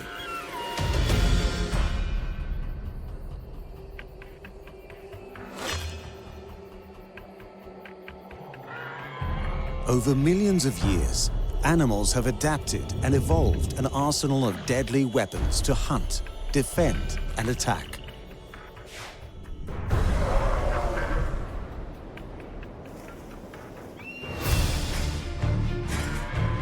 Teeth, claws, antlers, electricity, stings, camouflage, odor, and poisons are all being used to devastating effect in the animal armory.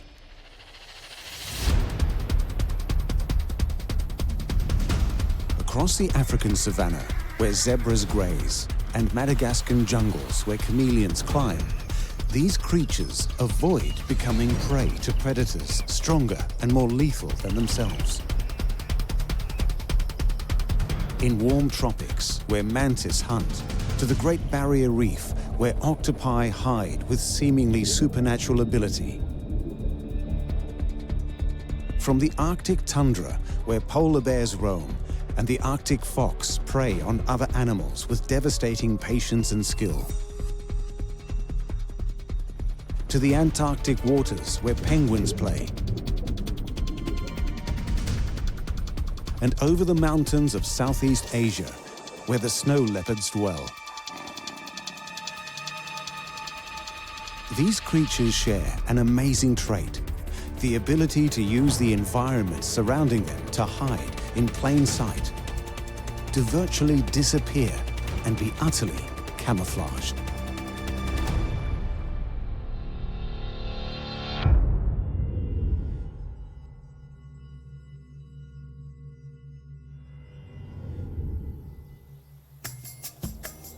Abundantly spread across the plains of Africa is the member of the horse family, famous for never being tamed and sporting striking black and white striped bodies, the zebra.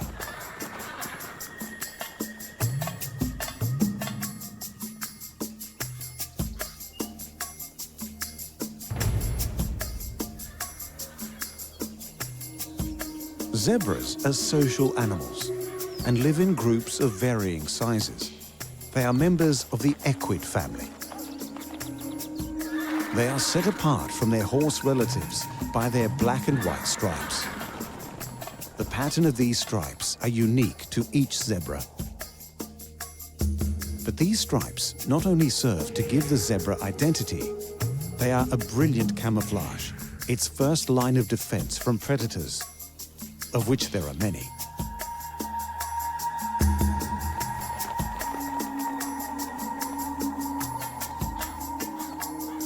Predators include crocodiles, wild dogs, hyenas, and cheetah.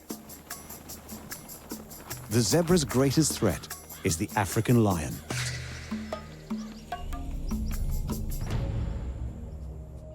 But their stripes are usually an effective deterrent. The vertical striping aids the zebra when hiding in grass by disrupting its outline, making it more difficult for the lion to see it at a distance. The stripes also motion dazzle predators. Groups of zebras are near each other, whether moving or standing still. The black and white stripes seem to flicker as one large mass.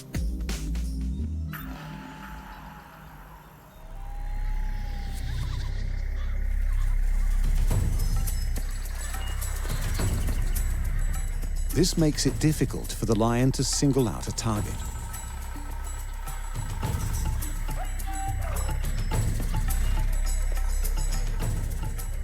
One would think that black and white stripes against the yellow grasses would be easy to spot, and for most they are. But the lion is colorblind. Due to this, when zebras stand still among the long grass, it's virtually impossible for them to be seen by a lion, who cannot differentiate between the vegetation and the striped pattern. It's not until they move, their black and white pattern becomes more obvious, but still difficult for the colorblind lion.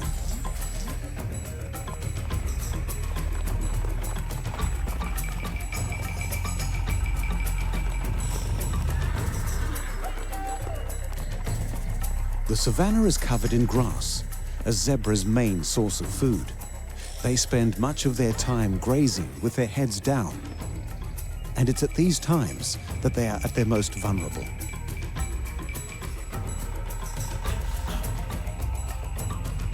Their young are even more at risk of being killed, often singled out by predators.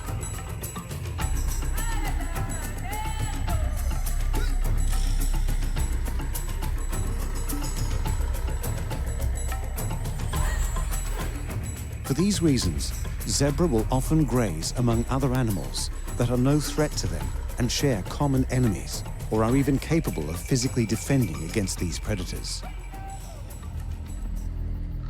With their long necks and long-range vision, giraffe can serve as an excellent early warning system. And the wildebeest, who also gather in great herds, can actually cause a predator injury or even death with their massive bodies and horns. Much needed protection for the zebra.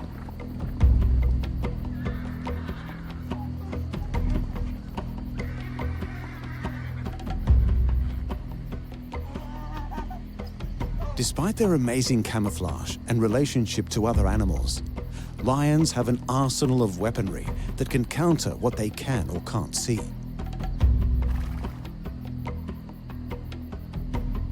Their keen sense of smell and acute hearing means that sometimes the predator gets what it wants.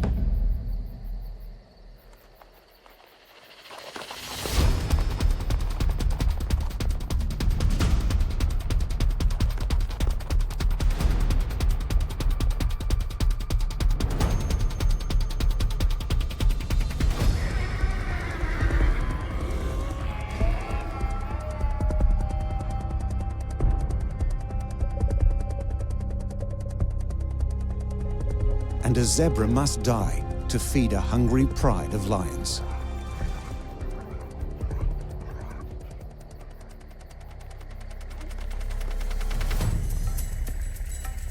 But at the end of the day, Thanks to its amazing ability to disappear before a lion's eyes, its fantastic camouflage ensures the zebra not only endures, but thrives.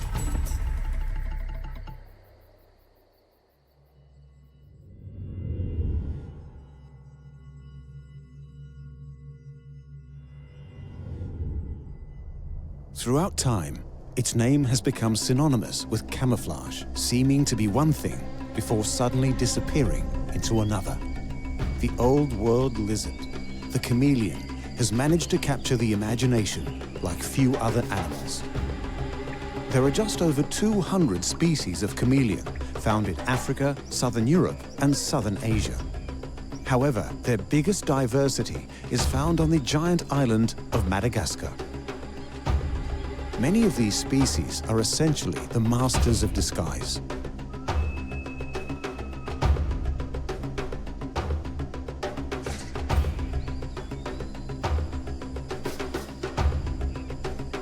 They vary their skin coloration and pattern through combining many colors and shades.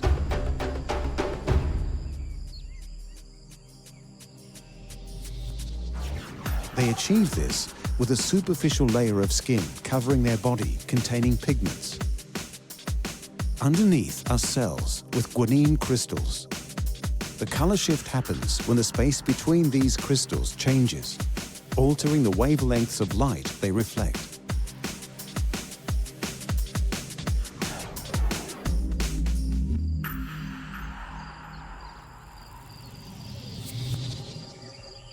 Chameleons change their color according to social circumstances to communicate with each other while reacting to temperature change. A beneficial side effect is it also makes for fantastically elaborate camouflage. This camouflage works to not only protect the lizard, but increase its chance of a successful hunt, allowing the lizard to not just capture its prey, but eat it without being disturbed.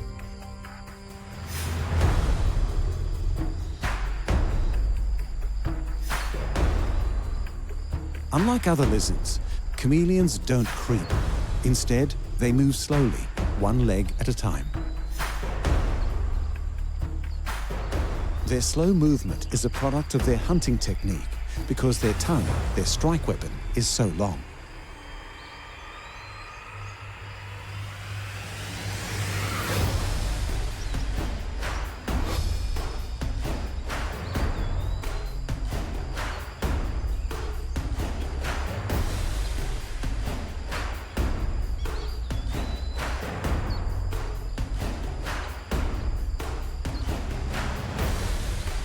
It's as long as their body and tail combined, with a sticky bulb on the end, which comparatively speaking, gives it the longest tongue in the world.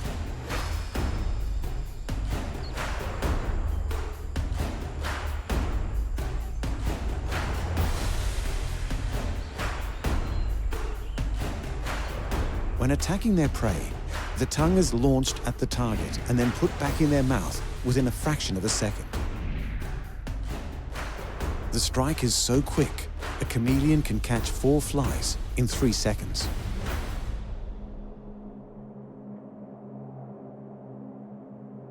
They will mainly hunt insects like bees, wasps, and spiders, and in the case of larger species, small birds and rodents. If their prey is out of their tongue's range, the chameleon approaches slowly, patiently waiting until it is just within range.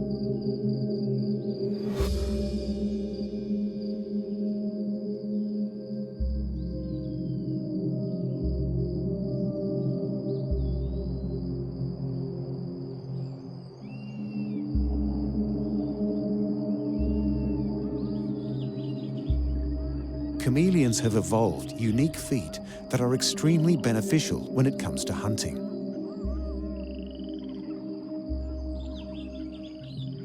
Their well-adapted feet and sharp claws allow them to grip almost any branch.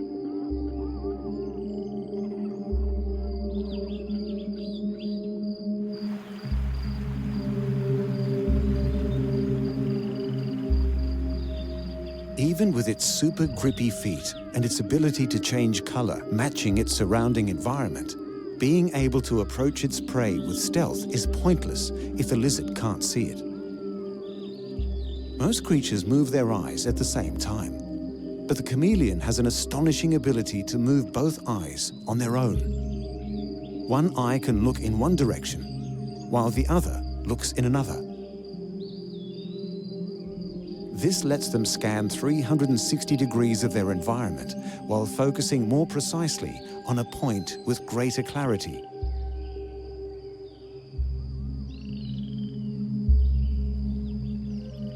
Each eye can form 3D images.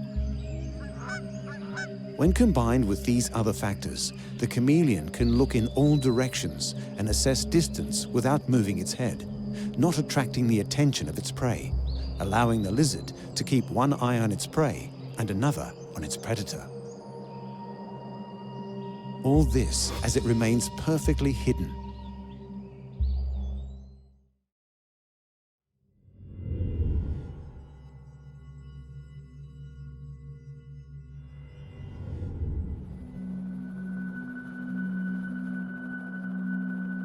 Throughout the world, over 300 species of octopus have been identified.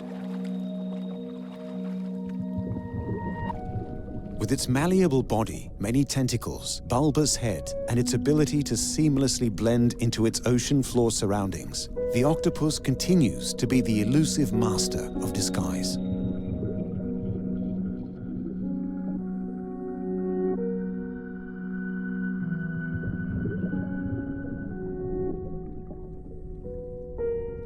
The octopus has 8 arms, with a beak at their center, and is classed as a cephalopod mollusk.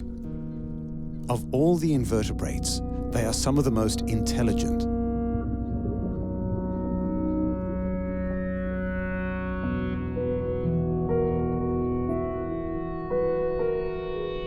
Sharks, eels, and dolphins are just a few of the many creatures in the ocean that would prey on the octopus if given the chance.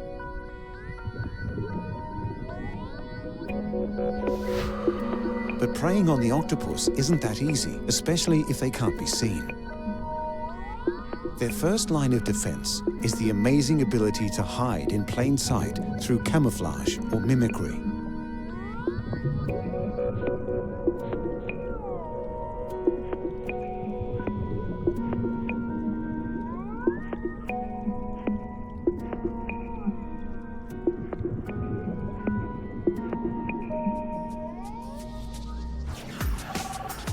With a network of pigment cells and special muscles in its skin, the octopus can instantly match the colors, patterns, and texture of its surroundings. Their camouflage is so effective, predators often swim right by without knowing they are even there.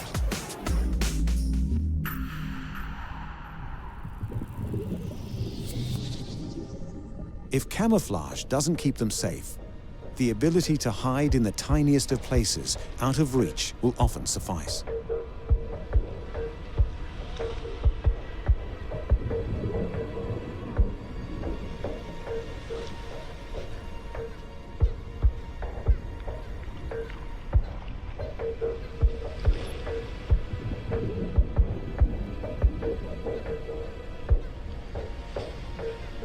This talent for squeezing into tight places is due to the octopus having no exoskeleton, granting them a perfectly malleable body.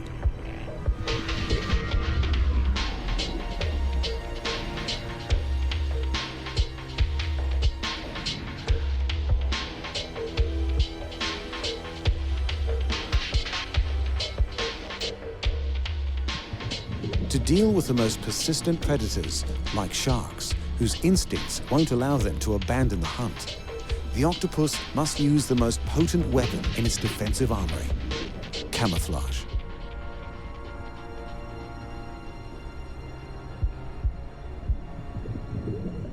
If they've been spotted and there's nowhere to hide, the octopus has another trick up his sleeve. A quick escape may be enough to get away from danger. But if not, a distraction is employed through the squirting of ink.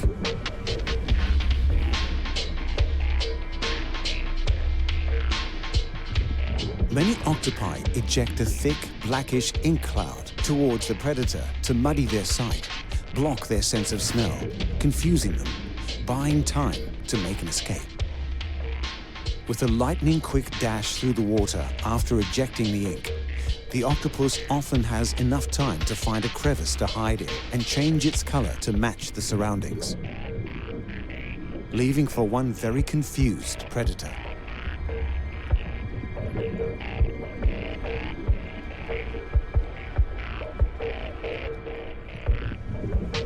Octopi aren't just prey for other animals, they are also effective hunters. All the aspects of making them difficult to catch make it easier for them to capture the food they need to survive. Depending on their size, which varies from species to species, octopi will hunt anything from crabs to fish.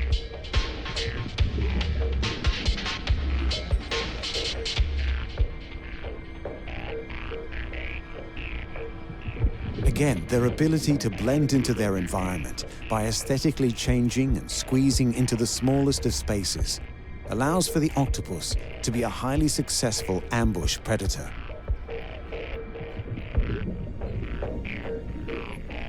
Whether capturing prey or dragging their bodies into the murky depths to be slowly consumed, or evading predators that look to make a meal of their malleable bodies, the octopus's talent for disappearing into its environment is the reason it flourishes on the ocean's floor the world over.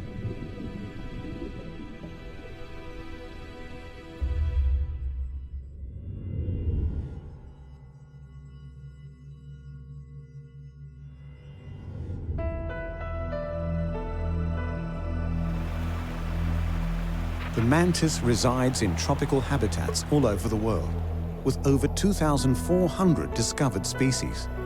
Some ancient cultures believed that the mantis possessed supernatural powers. With its ability to camouflage and its stoic patience, the mantis is one of the insect world's most feared hunters.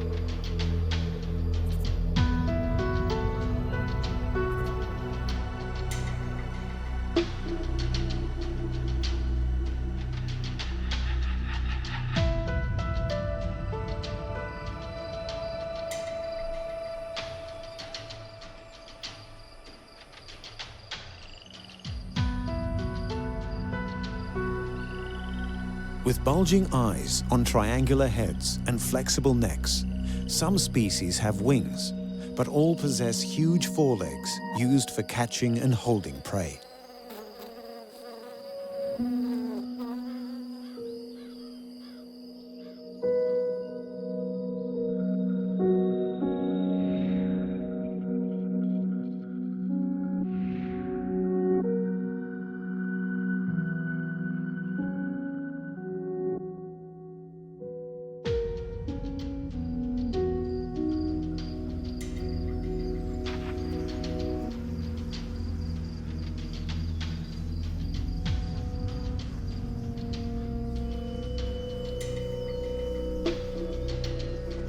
They are expert predators specializing in ambush tactics.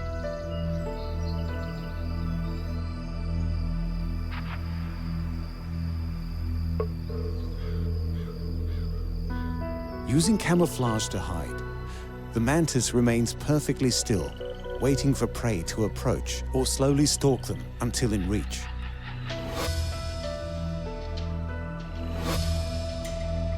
Once in range, they strike, gripping the prey in their spiked forelegs. Mantis don't kill before eating. Their prey is consumed alive. They generally hunt arthropods, including all insects, spiders, and centipedes. In a face-to-face confrontation, many of these insects would put up a good fight and perhaps even win. But when they can't see the mantis coming, they are easy prey.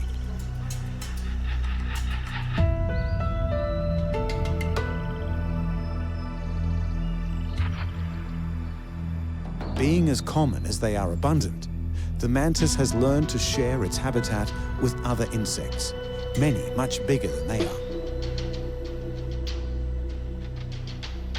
Even with its superior ability to blend into its environment and successfully hunt, it's not all easy living for the mantis. Like most creatures in the animal kingdom, there comes a time when the hunter becomes the hunted. Frogs, lizards, birds, spiders and ants all prey on the mantis.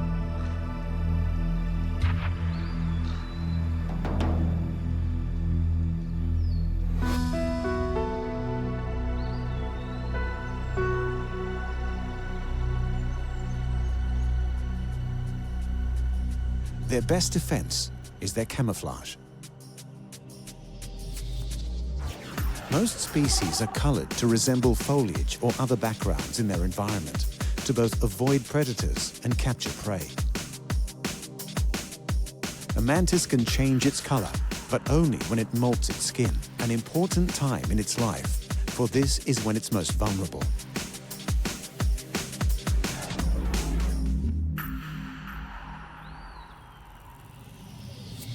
Those that live on uniformly colored surfaces, like bare dirt or tree trunks, are flattened, so they have no shadow that may reveal their presence.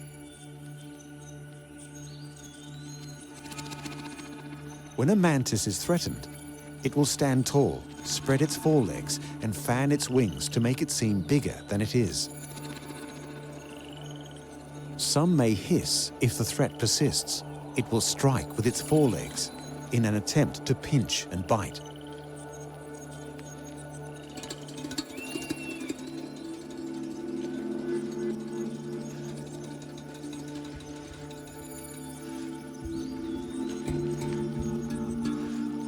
It's an elaborate ruse, but one that often works, scaring predators away and leaving the mantis to hunt and eat its prey in relative peace.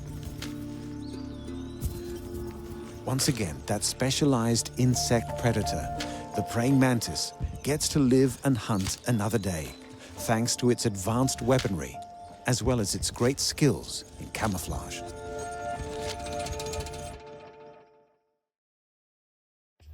As shown so far, camouflage is an effective talent when it comes to not just hunting prey, but escaping predators. The zebra's black and white stripes against the long grass enable them to confuse their number one predator, lions, enough to make them call off their attack. The chameleon can change the color of its skin to suit its surroundings, so they can use their massive tongue to strike at their quarry.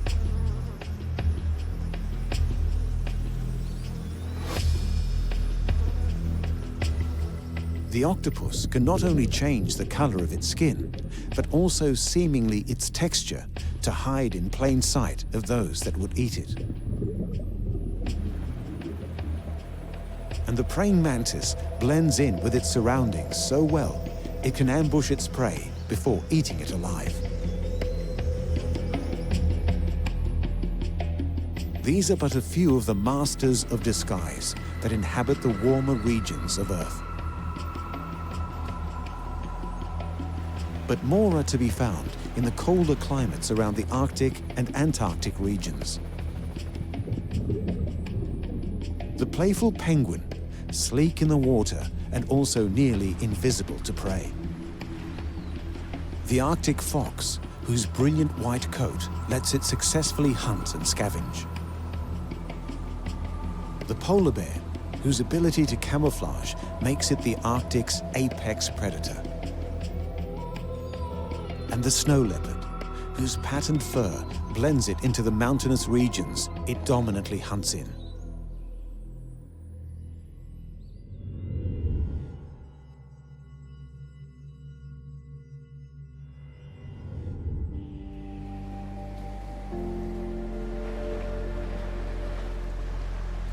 Found exclusively in the southern hemisphere as far south as Antarctica, penguins live and breed in large colonies, ranging in size from a few to several 100,000, depending on the species.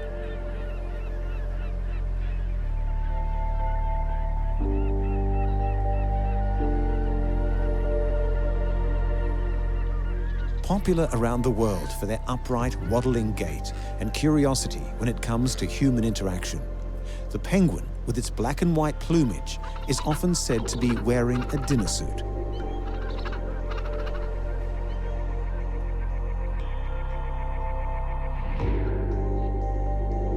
But there is a lot more to a penguin's color and the patterns it makes.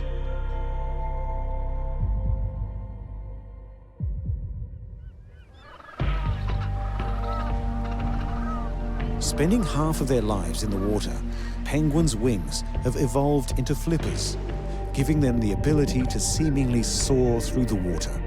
Their agile swimming makes them effective hunters of fish.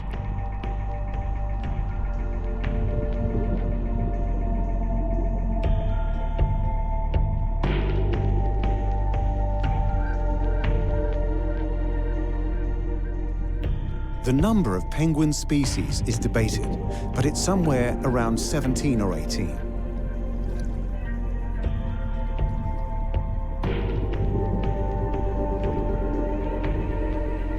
The largest being the emperor and king penguins, standing at 48 inches and weighing up to 99 pounds, while the smallest of the species are the little blue penguins or fairy penguin, standing up to 13 inches and only weighing 3 pounds. They split their time between land and ocean for a few reasons. Penguins must breed on land because eggs can't be reared in the water.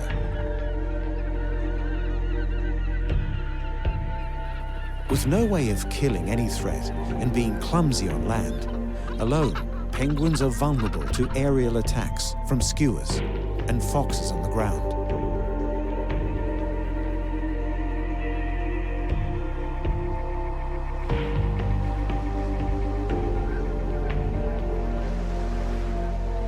But living in large colonies serves as protection against these predators.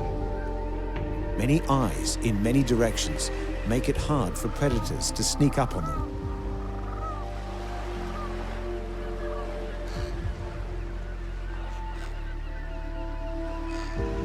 Despite being awkward, comedic creatures on land, in the water, penguins swim with effortless grace and speed, making them difficult to catch. But it's in the water where they are also difficult to see. It's also in the water where their camouflage comes into play. All penguins are counter-shaded, having black backs and wings with white fronts.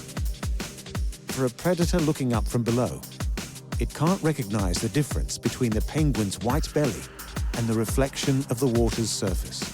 The dark coloring on their back works in exactly the same fashion, camouflaging them from predators above.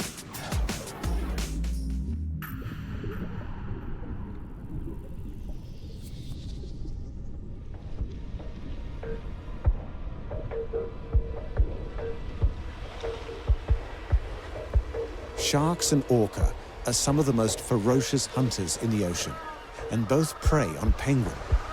But on land, they are relatively safe from these predators. It's the sea lion that's a great threat to many species.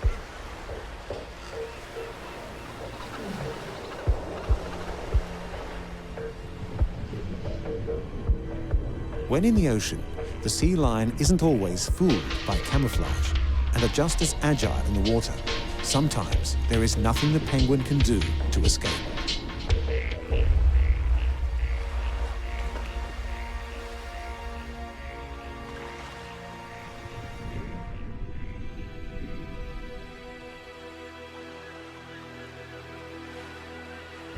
Sea lions also live out of the water, often basking on the land.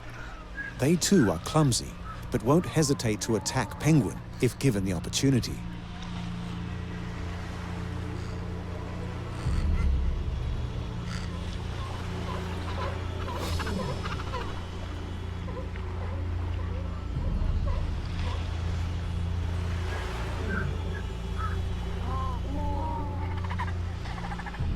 Thanks to the vast numbers with their colonies, These adorable black and white animals enjoy a high survival rate despite these attacks and manage to thrive in their chosen habitats.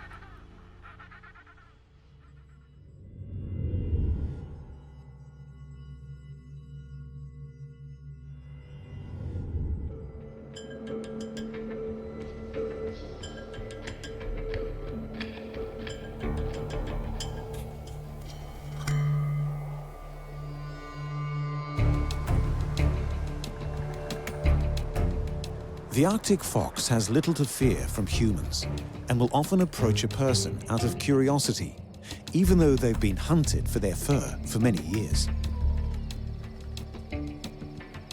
It is this fur that makes the Arctic fox such a deadly hunter.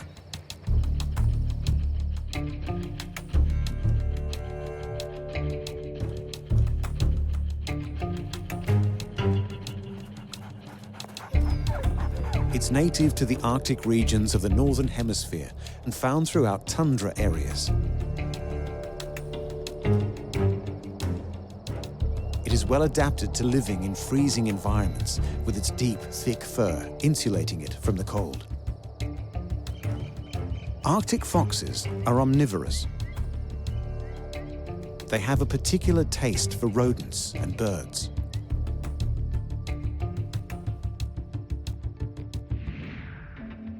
They have great success in hunting these animals for a few reasons. One in particular is their ability to blend in with their surroundings.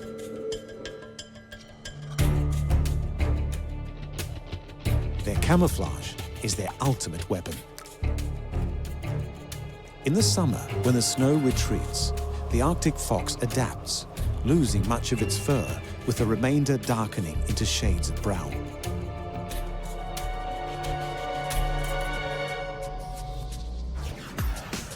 This offers them camouflage against the rocky outcrops and dirt that appear when the snow and ice melt with the warmer weather. During the colder months, when the tundra is covered in ice and snow, the fox is well camouflaged, with its fur returning to its brilliant white.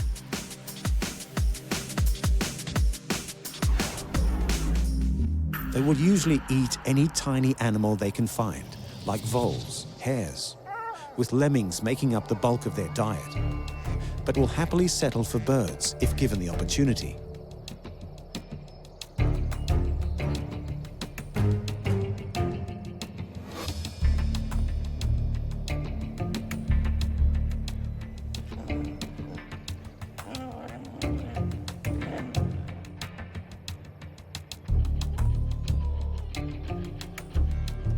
When on the hunt, the Arctic fox relies on its incredible hearing. Their wide ears face forward, allowing them to locate the precise position of any prey.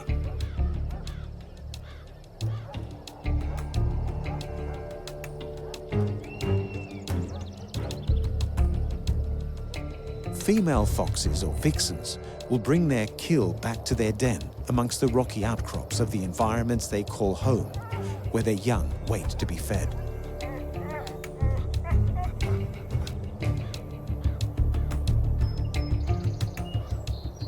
Their other quality is that they are great forward planners.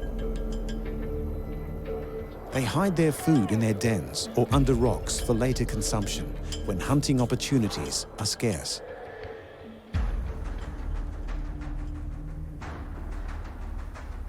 But the stored food won't last the whole winter.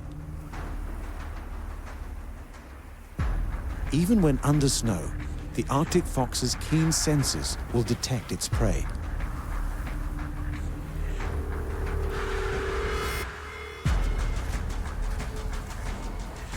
Once found, it is time for the fox to employ its most famous move. It will leap into the air and pounce, using its momentum to break through the ice and snow to capture the prey beneath.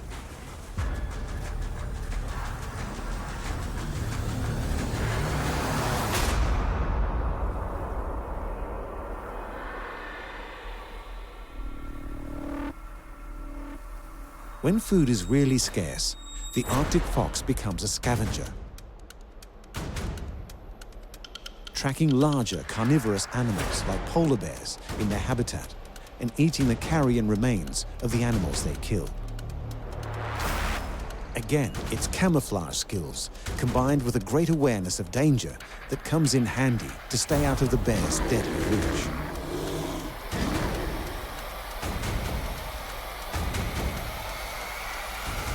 This ensures the fox doesn't become a fresh addition to the polar bear's menu.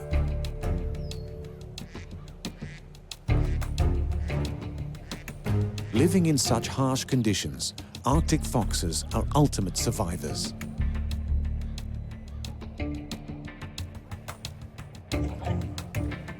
They blend into their environments almost effortlessly and use their resources to their advantage. And their remarkable weapons make them the ultimate survivors in the permafrost regions of the Earth.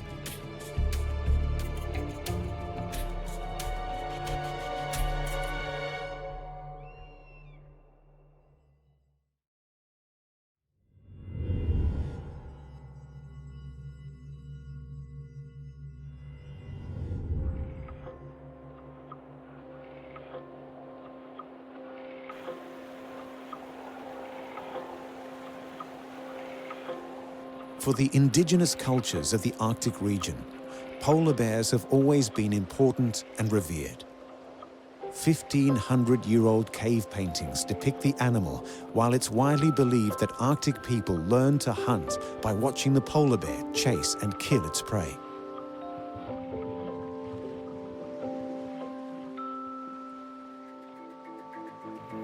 The largest bears on Earth, only matched in size by the Kodiak, the polar bears are unmatched at the top of the food chain in the Arctic region. They are perfectly in tune with their surroundings, adapted, equipped with deadly teeth and claws, and most importantly, extremely well disguised. No other Arctic predator is foolish enough to attack the mighty polar bear. Rather than protection, the white fur is an effective weapon while hunting, which serves as camouflage, making sneaking up on their prey easy.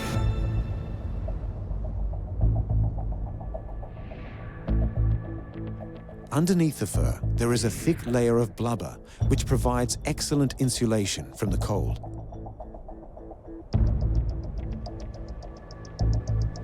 While other species of bear enjoy a variety of foods other than meat, the mighty white-coated polar bear has essentially a strictly carnivorous diet.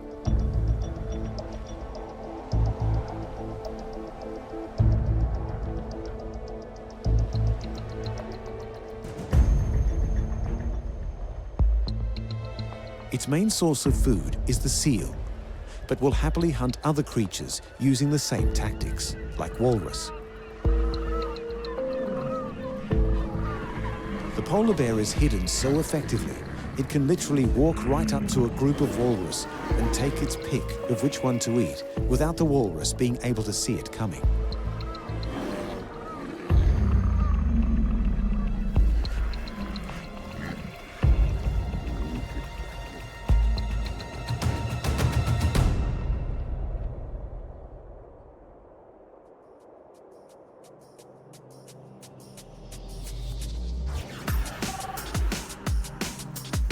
The bear's stark white coat gives wonderful camouflage in the surrounding ice and snow.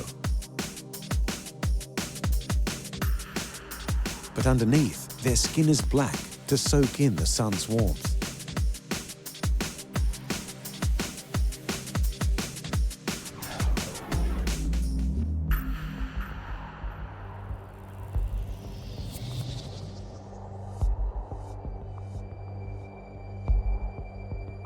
While its giant paws have evolved to allow it to walk freely on slick ice without slipping, it's these paws that also help the bear to swim. They need to be excellent swimmers as they traverse the Arctic landscapes, which are broken up by bodies of water dotted by icebergs. The polar bears swim in between as they hunt.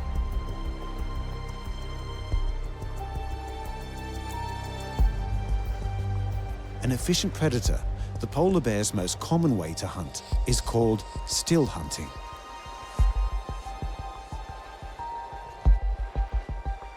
Using its incredible sense of smell, it will locate a hole in the ice that aquatic mammals like beluga use to breathe.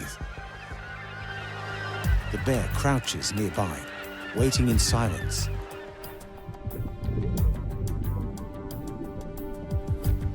Bears can smell the beluga's breath as it exhales underwater. They pull them from the water, crushing their skulls with their jaws.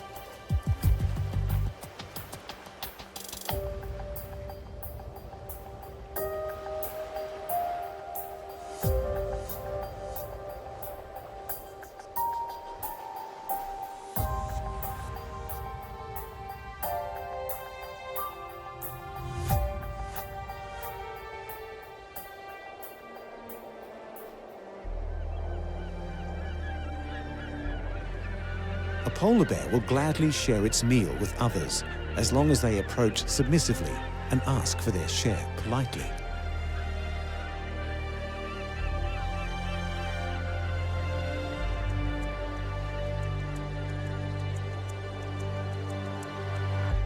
When the polar bear's keen senses are combined with its great strength, patient hunting abilities, and its ability to be camouflaged in the icy environment around it, it's no wonder this creature is at the top of the food chain in the Arctic regions, at the top of the world.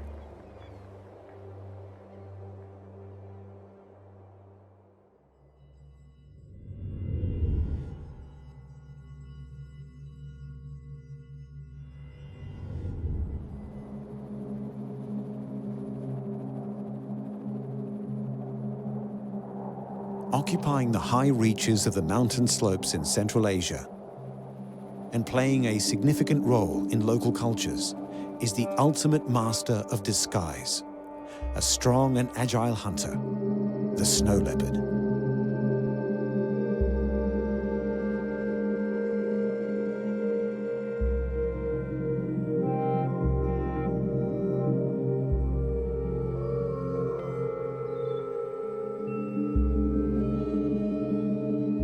Slightly smaller than most big cats, a large male could weigh up to 165 pounds. Their long, thick fur varies in color depending on the seasons, from dark gray to a yellowish color in the summer.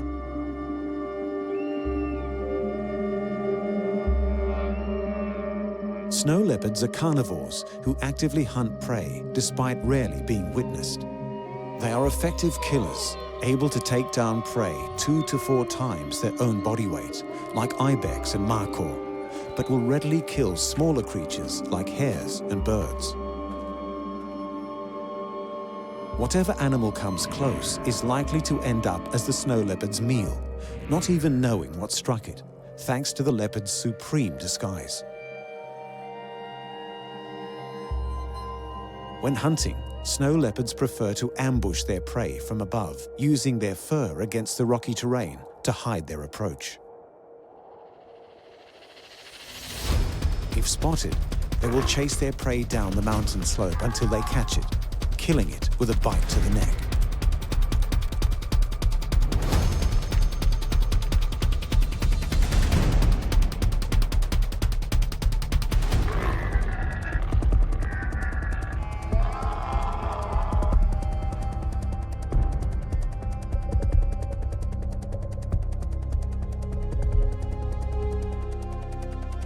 Snow leopards are most active at dawn and dusk.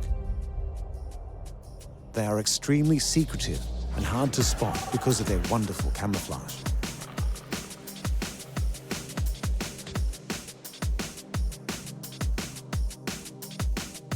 Their color is broken up with gray to black rosettes on their bodies, with spots on their heads, limbs, and tails. This coloration pattern lends itself to a perfect camouflage amongst the rocky outcrops and snow-laden mountainsides.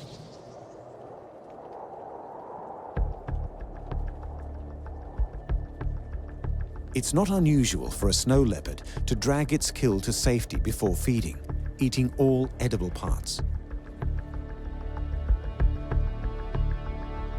A snow leopard can survive on a single kill of a large animal for 2 weeks.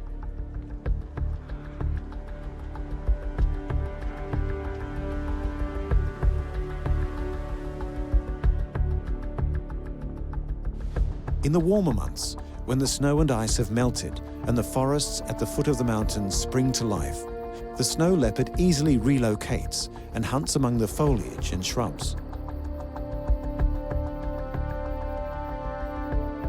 Thanks to the patterns and color of its fur, the leopard remains beautifully camouflaged, blending in with the speckled shadows cast by leaves and branches, while its fur is hard to distinguish in the bright light.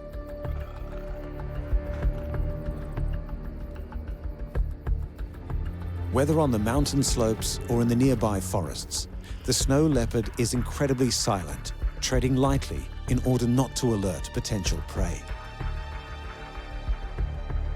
They reveal their presence in their habitat by scent, marking to keep away others of the same sex and to greet those of the opposite one.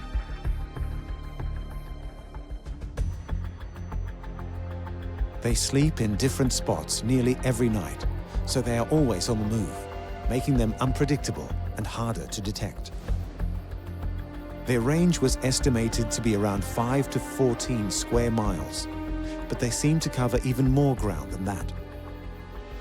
In one case, scientists discovered a snow leopard migrating 375 miles.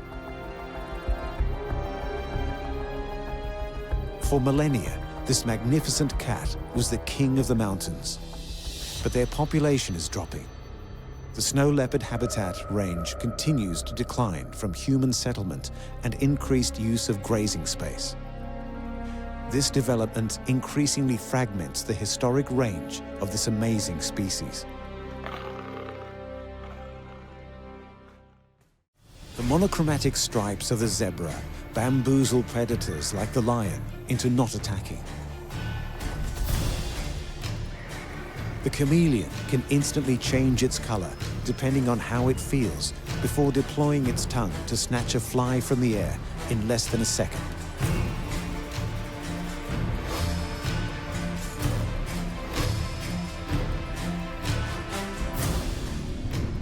The octopus can also change its color to disappear into its surroundings, while also fitting into nooks and crannies much smaller than they actually are. The patient praying mantis waits to ambush its prey while perfectly blending into its surroundings.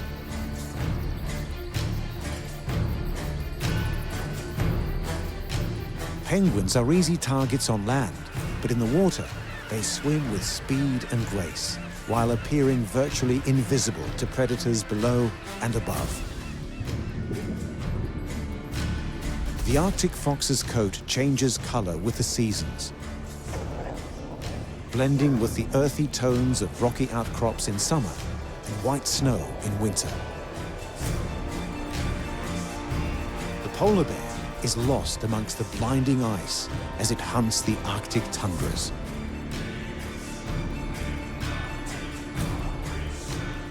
And the snow leopard is death from above for unsuspecting prey, unable to see the attack coming due to the color and pattern of its coat. Human beings have adapted to become the dominant force on the planet. But where we have evolved intellectually, animals continue to evolve physically, granting them the powerful weaponry found in the animal armory.